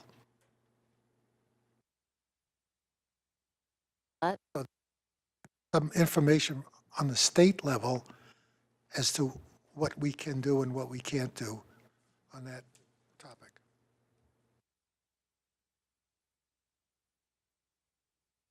Okay, any other comments in this area? I think you'll see a continuation of direct care wage advocacy for our underfunded system, balancing the budget. Okay. I'm going to move forward with healthcare and wellness. Many of you know this has been a strong area of focus over the last couple of years. Under care coordination, we've actually added complex case management. It is an NCQA requirement, so we launched that, and we've supported 30 to 40 people now with pretty complex needs, and we're taking a look at that and building off that to move into further integrated healthcare approaches. We also are participating in a contract requirement shared between us and the Medicaid health plans to identify folks who have high risk. There's a risk stratification methodology that's used to identify people, and we work with that Medicaid health plans in consort to create better outcomes for people. So we'll continue to do that around care coordination. We will continue to look at the emergency departments and hospital visits. Just about everything we do has an outcome to reduce emergency department visits, hospitalizations, rehospitalization. And I know we've had conversations with providers, core providers recently about the service models, and that this county has a low percentage of people hospitalized, but yet we continue to push that to improve those numbers and really to look at emergency department diversion, because the conversation not only in this county but across the state is the continued overuse of emergency departments.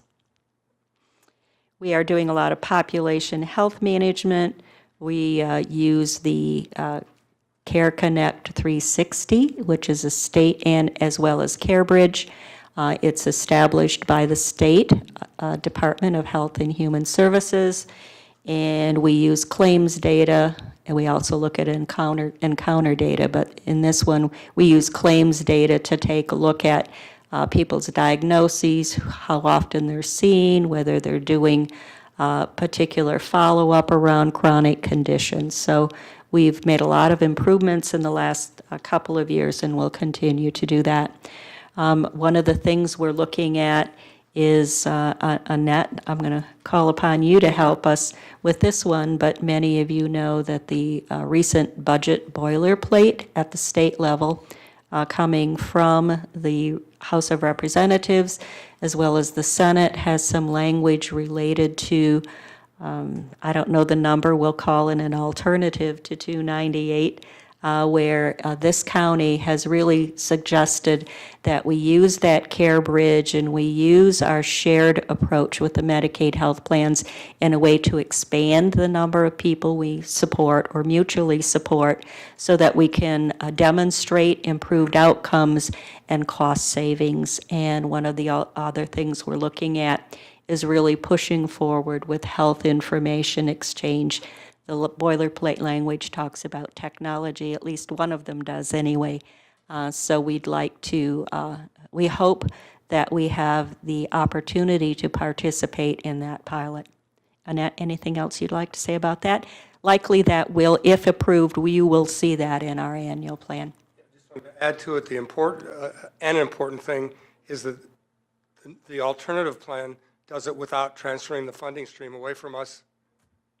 That is correct. That would keep the money in the public mental health system, but show savings across both systems by improved coordination and doing what we're already doing, but on a grander scale. I'm thinking the timing for our Oakland County Integrated Health proposal was very, very good because we know the 298 pilot, so that's the money leaving the public system and going to the health plans, was supposed to happen October 1st. There were 3 pilot sites, Saginaw, Genesee, and West Michigan. Saginaw backed out about 10 days ago. We saw the formal letter that they will no longer be doing the pilot. That leaves Genesee and West Michigan. And I know I told you we've been hearing that that may be delayed. Christine attended a stakeholder meeting with Dr. Mellows, and she said that Dr. Mellows did report to the stakeholders that the 298 shifting of funding for those pilot sites was going to be delayed. It will not happen October 1st. So I think we may just be the solution that they are saying, let's go with sharing information, care management, and see what kind of outcomes we can get. I don't know. I can only see it as a positive step.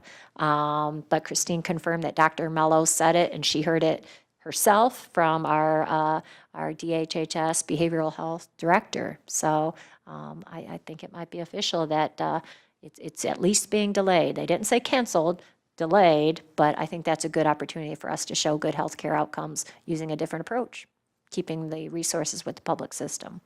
Do we know why they dropped out? Lots of speculation. The letter spoke to the fact that they have, and did you see the letter? It had to do with a bank loan, and because, I'm trying to think of the nature of it, it had to do with financing. It was a financial decision that they backed out. Do you remember the details of the bank loan and why? I think part of it is they really haven't come up with how they're going to fund the 2 separate streams, where one goes through the Medicaid, those that are unenrolled. So there's a lot of complicating factors that really haven't been worked out to be really moving the money as of 10/1. So I think that the bank situation that they were involved in was potentially complicating that even further. So They had no definite contract, no definite dollars, like this major change was supposed to happen October 1st, and yet nobody had anything solid to go forward. So Saginaw just said, we're out. And then apparently the other 2 regions, or I don't know who said they're out, but the state has acknowledged is not going to happen October 1st. Saginaw that Saginaw backed out. they backed out because of their bank loans, or? They backed out before the state made the announcement that the whole thing's on hold. I believe it was, like Anya said, because there was nothing certain. They had to have a demonstrated funding source and contract to show their bank.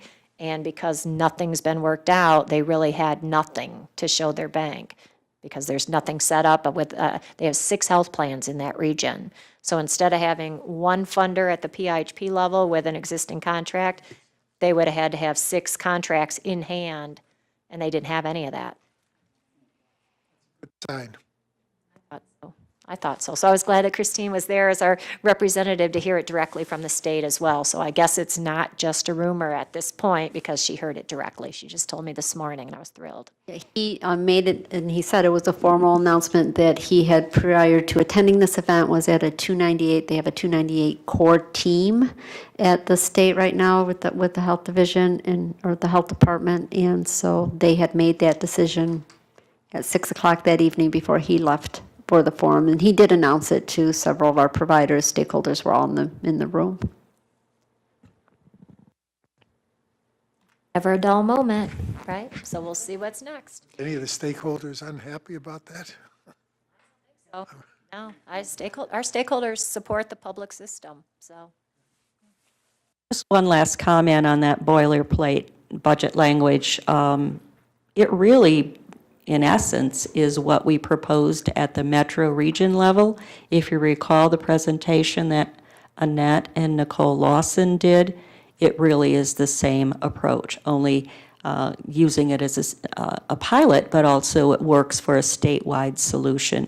And many of you know that we are committed certainly to the health and thriving approaches we take here in this county, but we know that there's inconsistency across the state. So that is a criticism, and we would like to take that inconsistency off the table. And we see this as a way of moving forward with integrated healthcare that can be replicated across the state.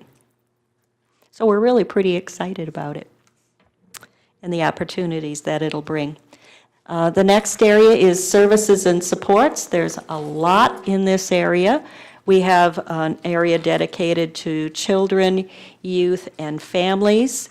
And I know we've had some discussion here about, help me if I get this right, treatment foster care will likely be in the annual plan. The department approached us a number of months ago, asked if we'd be willing to participate in Treatment Foster Care Oregon. It's an Oregon model. Community Living Services is working with us. They've been to Oregon for training, and so we're moving forward. It really is a solution for kids who have some pretty complex needs. Oftentimes, there might be disruption with the family, so we want to prevent that, or they may be coming from primarily Hawthorne children's facilities. We're looking to have an option for kids that currently are being somewhat abandoned at Hawthorne, meaning the families are saying their needs are too great to come home to the family home, but yet Hawthorne's saying they don't meet state hospital criteria.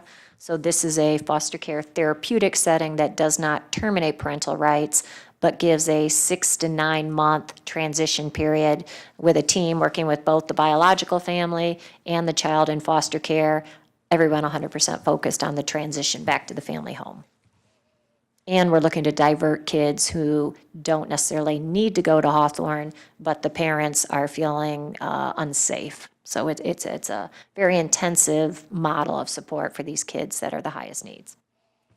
Another objective in this area has been our youth suicide prevention and treatment approach. I don't know if we're at our 5th year. We've had a 5-year grant. Is this the current last year of that grant, Christine? And we've actually had our suicide task force in place since 2011, and we do have sustainability plans, so we will be moving forward, but we are in our last year. We will be part of the statewide suicide commission that Representative Runstead has started and moved forward. So we're hoping to share what we've learned from the grant and from our community partners with the rest of the state. I would suspect you would continue to see something related to suicide. We had an objective here focusing on youth, but we know that it's a concern across all age groups, so we may see a broader viewpoint as we take a different approach at the state level. Nonetheless, it remains a national epidemic, and we will continue to address it. Justice initiatives continue to be front and center. Many of you know that we've done some work to establish a court, mental health court on the southern part of the county. That work continues. We have a number of grants to co-locate staff at various court systems, whether juvenile or probate court, and we'll continue to do that. We have initiatives tied to substance use. We have a kind of another breakout area with that. We could either put it here in the justice initiatives or not. We continue to take a look at medication-assisted treatment in the jails. So, Question. So the justice initiatives, you said that there was a mental health court that we're working with. Is that correct? yes, we actually have a staff that has been assigned to work with them. Is that, I think, out of, is it Pleasant Ridge or Oak Park? Oak Park area, yes. Okay. And is it district court, juvenile court, or? Not a juvenile court, it's the district court. Court, okay. And you said there were some grants, correct? That is correct. Okay, and those were for treatment court initiatives, or that were allocated? We have a position with the juvenile justice, juvenile court. We have, oh gosh, I'd have to look at all my grants, exactly where they're located. We have, as I said, somebody in working with the jails directly. You don't have to have it now. It's just be interested in kind of getting that information. Right. I think it's great to have, justice initiatives as, something encompassing of our goals here. So We've really done a lot of work in this area. We actually are a county that's identified as stepping up If you go to the Stepping Up Initiative, it's a national initiative. Our county commissioners approved involvement in that. I think we need to re-engage them for the next steps in that initiative, but there's probably a dozen counties, maybe a little more across Michigan, who are involved in the Stepping Up Initiative. So we've had to have a work plan that we've developed here, but again, we need to work more with the county on a county-wide basis. We certainly have the crisis intervention training that will continue. Whether that needs to continue as a goal or objective, I'm not certain. It's pretty solid right now, but that's something we'll look at, and if you'd like to weigh in on some of that, we certainly appreciate that. Crisis services, we launched the Children's Intensive Crisis Stabilization Team this last year. I know that there's a lot of work that we need to do on looking at the entire continuum of crisis services, so we could either continue to do that or move that from the annual plan and continue, obviously, to work on it, but not necessarily as a high priority. Although we continue to be challenged, whether it's from emergency departments or from customer services, some very significant situations. So we'll continue to focus on crisis services. Cultural competency, many of you know we have a multi-year plan related to that. Nicole Lawson, the clinical director, was recently accepted to the National Council Learning Initiative around cultural competency and diversity. She's been to one national gathering, and another is coming again in July. And so we look forward to not only what she's learning, but taking a look at our work plan and moving it forward, not just into training, but really taking a hard look at our data. We've already looked at some of that to make sure that we are not inadvertently, and I hope inadvertently, either leaving people out of services or moving them in particular directions. So it's all about equity of service at our front door and once inside the system. Social determinants of health is a phrase that's certainly gained momentum over the last period of time. I hope I have a definition in there.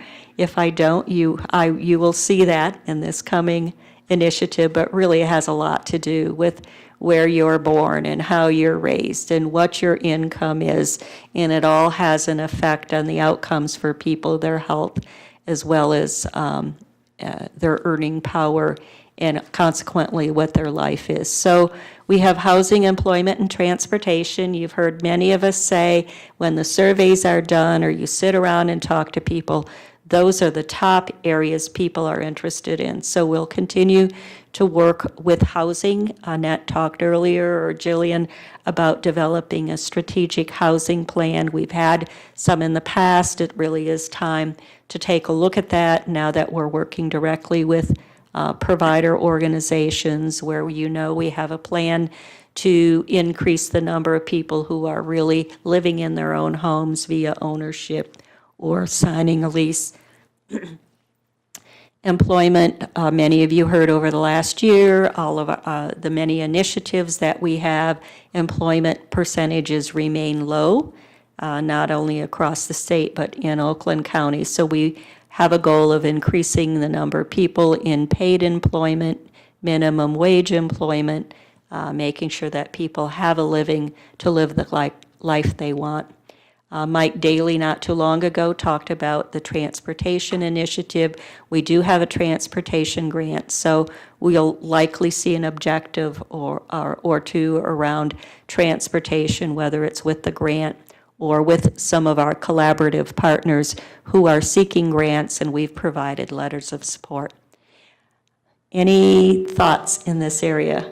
I have a thought, just really open for discussion regarding employment with, we talked about the bid that we had for cleaning this building, and in part of the bid, I just had to ask through an email, but it doesn't appear that as an agency, we've researched whether we want to employ the people we serve. and whether we can employ the people we serve. And as a board, I think that's something for discussion. If when we have bids, first, number one, can we? And two, do we give any credit to a company that's, that they're employing people with disabilities? Do we there want to give them more points out of the 3 bids, or is it just based on money?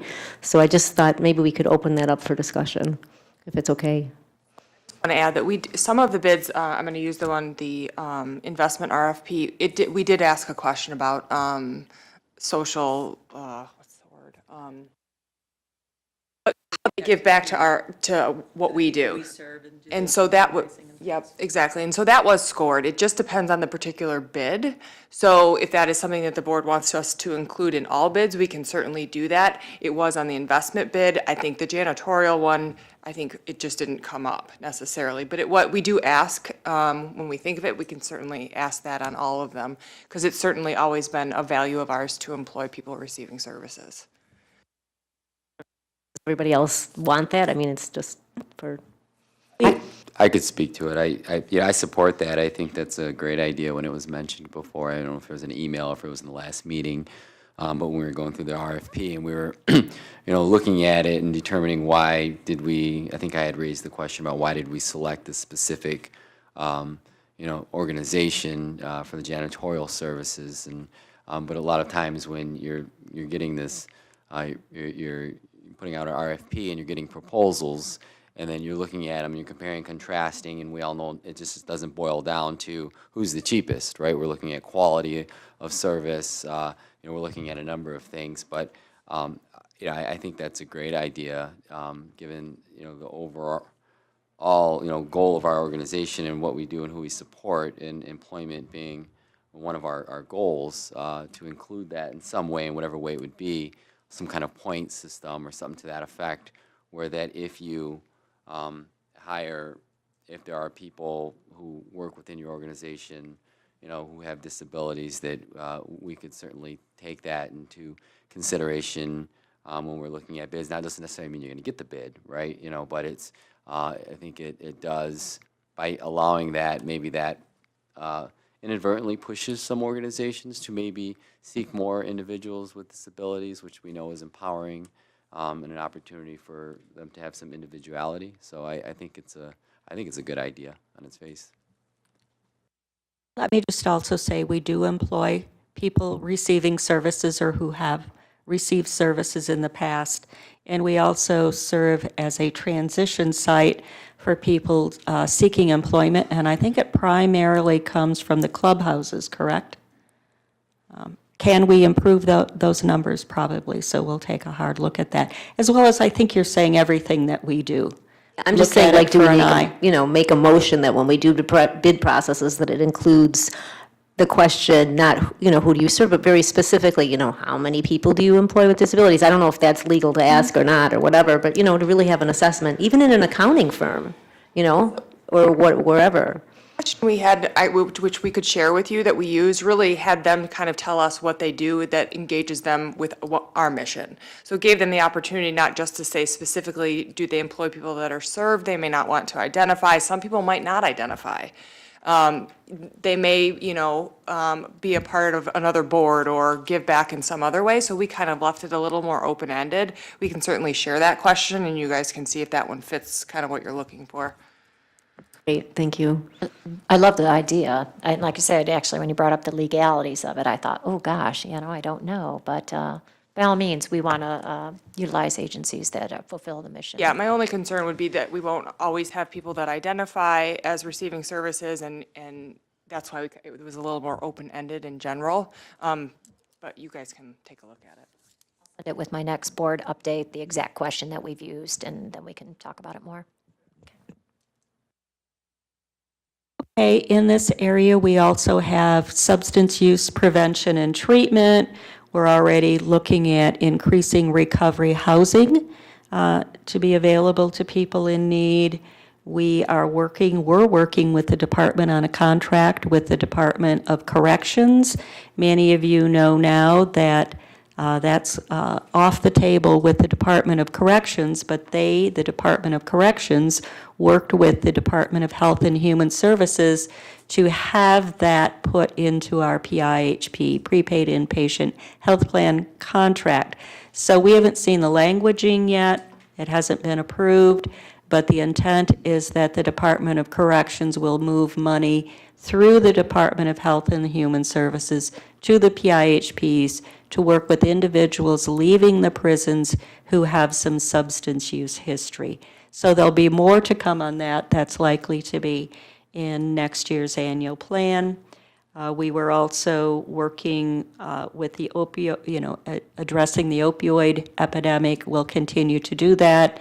Many of you know that from the federal government to the state, or the state itself has increased the amount of money available to address the opioid epidemic. So we have lots of initiatives that are occurring to do so. We have, as was reported, I think last month, seen a decline in the number of individuals who've died because of opioid concerns. So we'll continue to move that needle. We're very happy about that. And we quite frankly have had some people at the national level talk to Christina Nicholas about that and are very interested in talking to the National Association of Municipalities and such on what we're doing in Oakland County. So we're very proud of the hard work that all providers and everyone's doing in that area. Nonetheless, you're likely to see that continue into the next annual plan. Anything on substance use, prevention, and treatment? Yes. Are we doing anything or have investigated the opportunity to work with the state on the people that are found guilty, not guilty by reason of insanity? We work with people all the time. A lot of times they go straight from the forensic center to the state facilities. And so we work with that whole system on moving people from the state facilities back to the home community. It's a little tricky sometimes. They often have some interesting restrictions, and we would need to work with them and saying what we do here is wrap services around people wherever they live. But yes, we do work with them. You're welcome. The final area is technology and innovation. We're always involved in data analytics. Certainly many of you want to know what's the data showing us, what are the outcomes. So we'll continue to do that. We are looking at applications for use. Many of you know there's probably a lot of new companies being launched with apps on how to regulate, how to take your medication, to remind you to exercise. So it becomes a little tricky because I have to be very honest, many companies come to us, we've talked to a few, but they're on the very beginning edge of launching their product. And while it sounds very promising, and on the one hand, we wouldn't mind being on the front edge, it means we have to do our research and make sure that whatever we pilot or invest in is really something that can be used for people. I have a Fitbit. I probably use half of the app. I know my steps, but am I tracking everything else? So a lot of it is it really usable? How do you engage people? And we're taking a look at that. We're also looking at artificial intelligence. Many of you know Google Home or Alexa.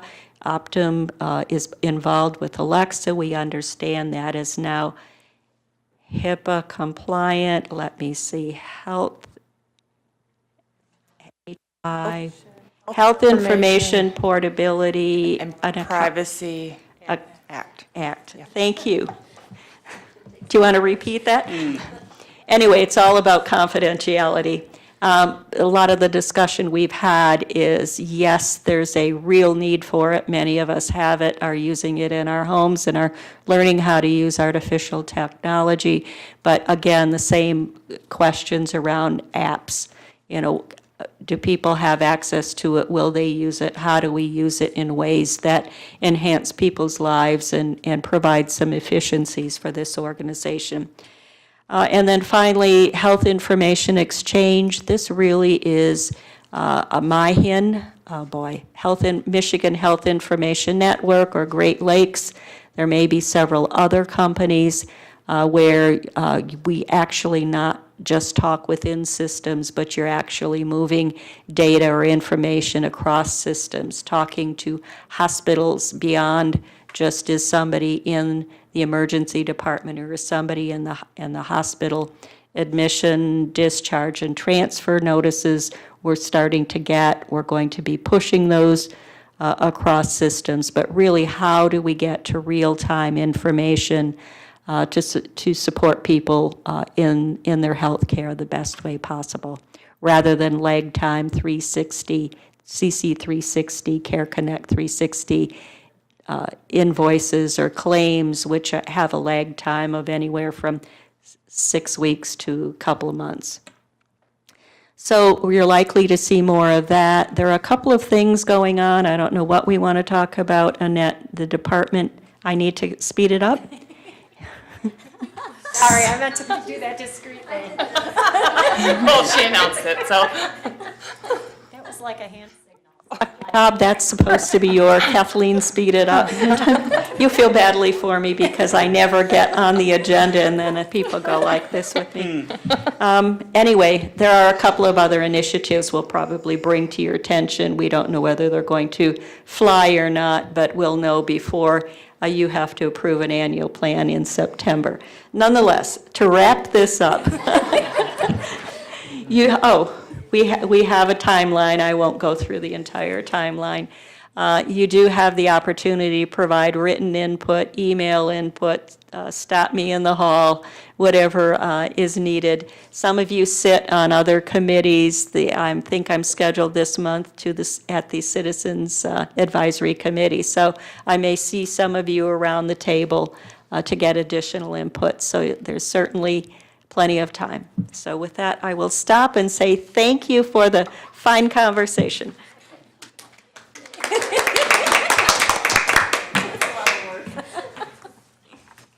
think one of the things it said in there was keep it simple, and we have a very complex annual plan. We're very ambitious. We're type A personalities, A+. Thank you, Kathleen.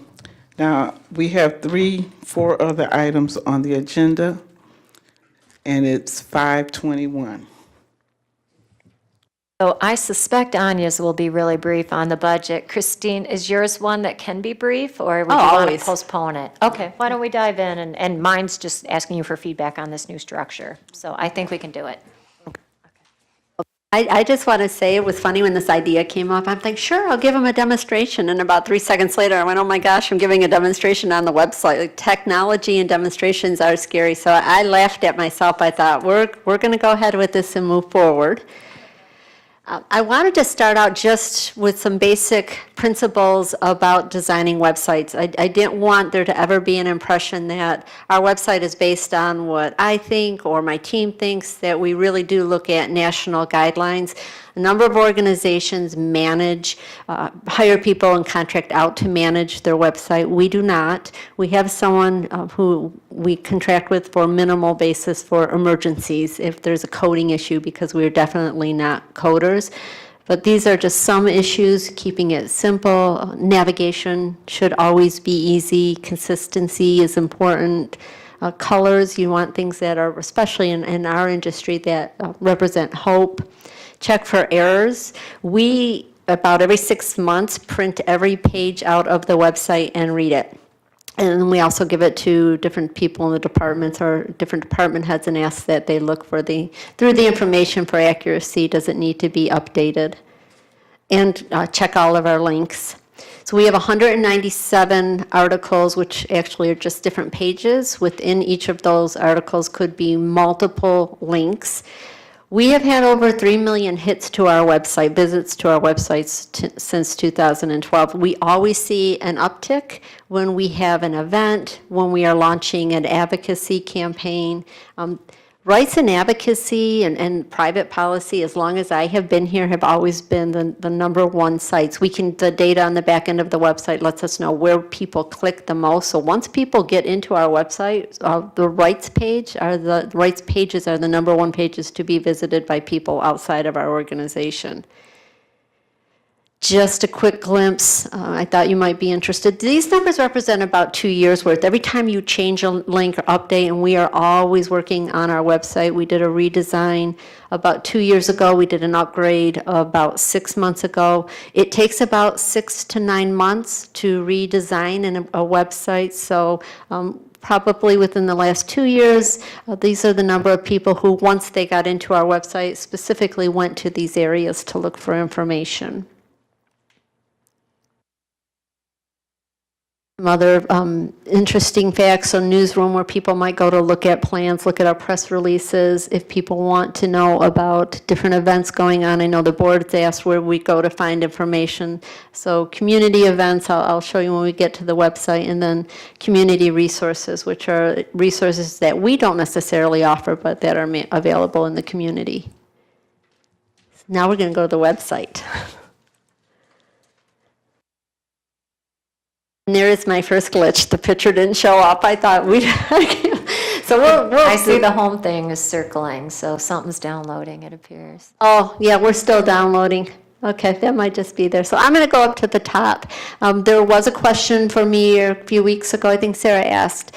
This image is an icon for adaptability. So if you click on that, people can get help in, it will read, it will increase the size. It's universal image that people use, and it helps us be in compliance with the ADA section 1557. Anytime you're on a website, you can hover. If you just kind of keep your cursor over the top, and then down beneath each one of these are different links. Access and services, I talked about keeping it simple. These pages really go right to a specific topic. We always want people to be able to get to the information. Traditionally, we try to have people where they want to be within 3 clicks. That's a standard. 4 is acceptable. After 5, it's too many. People get frustrated. These are the categories that fall under recipient rights. Training, you can, so anytime if you want to have a training, if you click then on any of these dates, it takes you to our online registration, which we have made available on our website, I want to say for the last 3 years. It has really been helpful to us in building our list for contacts with people, being able to track better how many individuals are coming to our trainings or coming to our special events. Press rooms specific to the board, I'm going to go to the click here. You can see down here board agendas, so anytime anybody wants to see the agenda. Since we have switched to Office 365, we are still working with some of the platforms that we're using to share. There isn't a single communication platform that works is like one and all. That doesn't really help with websites. So sometimes we click to YouTube. Sometimes we're going to click to a PDF. Sometimes we're going to move to a smart sheet, and I'll show you what that looks like. We put things out almost as pilots, wait to see what input we get from people. Sometimes we'll get a call and say, thanks for making that change, or people will say, I can't find that anymore. So I'm not usually quick to make a knee-jerk adjustment on the website.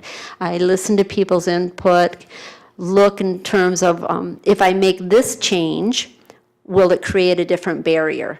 And so a lot of times if we are making a change to the website, we may put out 2 or 3 different areas for people to access that information, then go back and look and see how many people are using, say, a smart sheet, how many people are going to the YouTube, and that's how we gauge where we're going to keep information.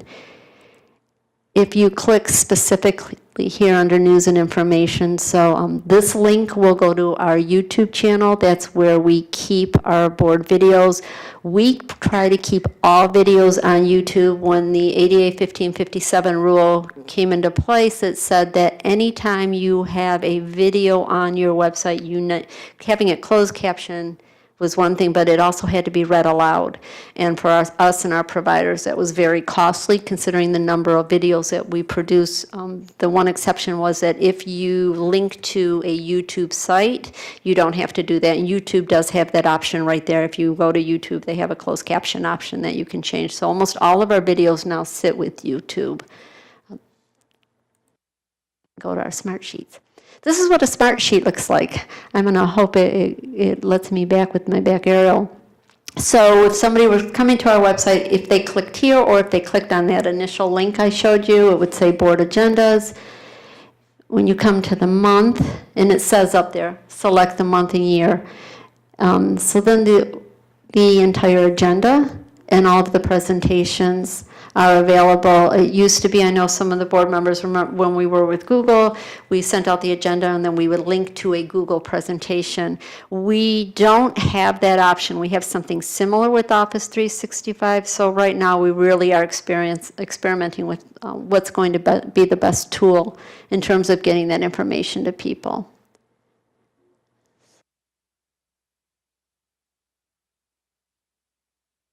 I lost my back link. Let's see if I can click out. It's going to take me right out.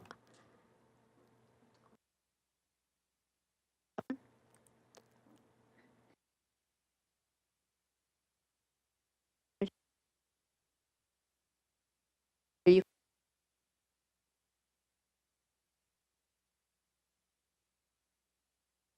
going to go back to home, actually.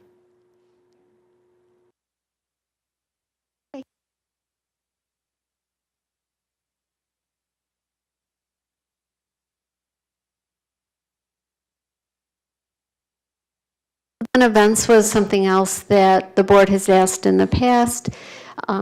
If you click on events, it's going to take you to our public calendar, and I'm going to click on the link beneath it. But then each one of these links below is to a specific event that we're planning. It will either take you to a registration, it will take you to a form if we're asking you to submit information. So I'm just going to show you what the calendar looks like. So we have two calendars. One is specific to training, the other is specific to public events that we would like people to attend. So we will have the board study session on here, recipient rights meetings, board meetings. If you click on any of them, it gives the time and the location. We are also now starting to do attachments for agendas on those specific items and topics. And then the advocacy link we have on there that just really for advocacy materials if anybody specifically wants to find out any information. We have a toolkit. We have the section of our website where we keep all of our press clips, news releases. We have links right to the state. We have links to the association. We try to keep these links now. We used to do a lot of in-house where we would copy and paste and create our own paper pages regarding the information, but it really wasn't real time. So if we link right to the different departments and the different organizations, if they make changes to their information sources, then it's more current.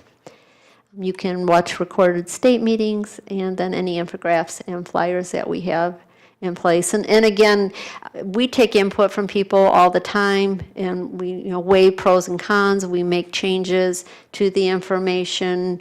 We do bring when we're doing a redesign, we do bring our proposal to the CAC in the past, and we've talked about information. We try to, as much as possible, to keep the information we provide limited to 2 or 3 sentences.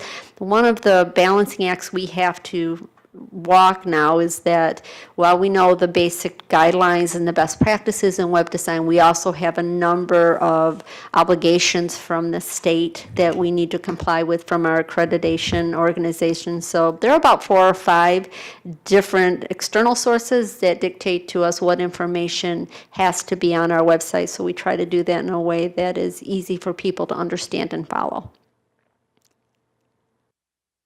How was that?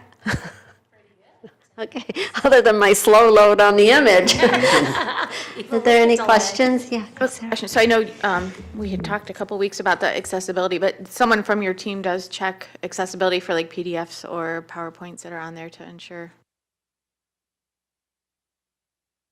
I mean, if you do a PowerPoint, it's got to be run through to ensure that it is ADA compliant as well as like PDFs online. So just to make sure someone is kind of checking on that, so Yeah, we have to go through the whole, and it depends on the piece of information. The other thing that was interesting with the ADA guidelines, because, and we had gone through, I attended 2 trainings, we brought all of our providers with us because it was very extensive, is they were not very specific on what they thought we needed to translate. So they said, what documents do you think are of value and importance? So we as an agency at the time, I think I could probably, if I go here, this might be helpful. We'll try this one. So if you click here on our access and eligibility, so the more specific it was to different languages, what we had to have our brochures and our newsletters translated into. So we kind of went along anything that is specific to services, and that information we would have translated. Now, with those documents pull up, the read aloud will read the document. Some of the other things in terms of people are blind, most people actually have that equipment in their home, and there really wouldn't be anything that we could provide to anyone who couldn't see, because they'd still have to navigate the system. They might be able to talk through the system, so I don't know what that software looks like. Yeah, no, I was just at a conference last week where they were talking about this, because, I mean, there's a lot of people going through, and they were calling them drive-through lawsuits, coming through to anyone that had a public website that was not accessible, and then filing lawsuits, so that's what I'm just any wondering if input it's- you have to offer. They did make that very clear to us that the website was going to be the #1 avenue for lawsuits. And so they gave us a checklist. We in turn gave the checklist to our providers to help with the process. And I think they said if they come through and we're missing something, they'll give us a corrective action plan and give us an opportunity to fix it. But I appreciate anything you have to offer because it is delicate. Yeah. Mm-hmm. More questions for Christine? Quick question. About the videos, how often are those uploaded after meetings, or how quick and how often? So after a board or committee of the whole, usually within a day or 2, the only exception may be, and I'm very sensitive to this when we do public comment because we're recorded now, when people we serve may talk about something personal. I will hold the video for 2 or 3 days and go back to them and let them know that it was recorded, and are they confident in sharing the information? Because once it is out there with internet and social media, it's not something you can retract. So I do like to give people a few days if they have been here giving public comment. I have had people a couple of days later say, I know I was being recorded, but I'm not sure I want that out. So we will go and we will edit that if we're asked to. Traditionally, and honestly, depends how much we have going on the next day. Probably within a day or 2, you'll see it up there, unless some editing has to be taken place, or I'm waiting for some specific clarification on something that was said during the meeting. I have a very quick question. So it's a really well-done website, and I really like the little person on the left side for the people. But have you ever done where when someone's completed, they answer a one-question survey? You know, what worked for you on this website, what didn't? We have done websites as part of our surveys, as part of our communication plan, but one question, so when you're done, so then you really know if it's working. yeah, for you mean everyone. to keep that on the website? We could add Yeah. that. That's an easy thing to do. So, yeah, thank you. Any more questions for Christine? Thank you, Christine. You're welcome, Alkaya. We appreciate your brevity. Anya? Well, mine will be super brief, just because we've talked a lot already about the upcoming budget planning process. Part of that process includes kind of a projection for year end and where we're going to end up for year end. So we are in the midst of that as well. So I'm starting to gather numbers right now, just in my head, about where we're at based on financials, where the budget has us. We will do one more budget amendment before the end of the fiscal year. We do have the direct care wage to include yet, but that is a wash. That's why we didn't bother to include it in the last amendment. So we'll wait as long as we can to see if there's any potential budget revenue adjustments before we do that, and then adjust the budget one more time. But we're starting to compile kind of where we think we're going to be based on the deficit that's projected, where we're spending at, and what potential available resources we'll have to cover that deficit. So we'll talk more about that each month as I bring financials and any updates we get from the department over the next month or so. They're still saying we're going to have rates by the end of the month, so I'm hopeful that will be the case, but we proceed either way. So we will be working on a budget, and then should they get us something sooner rather than later, we will plug those numbers in and have concrete information. See? Thank you, Anya. Does anyone have any questions for Anya?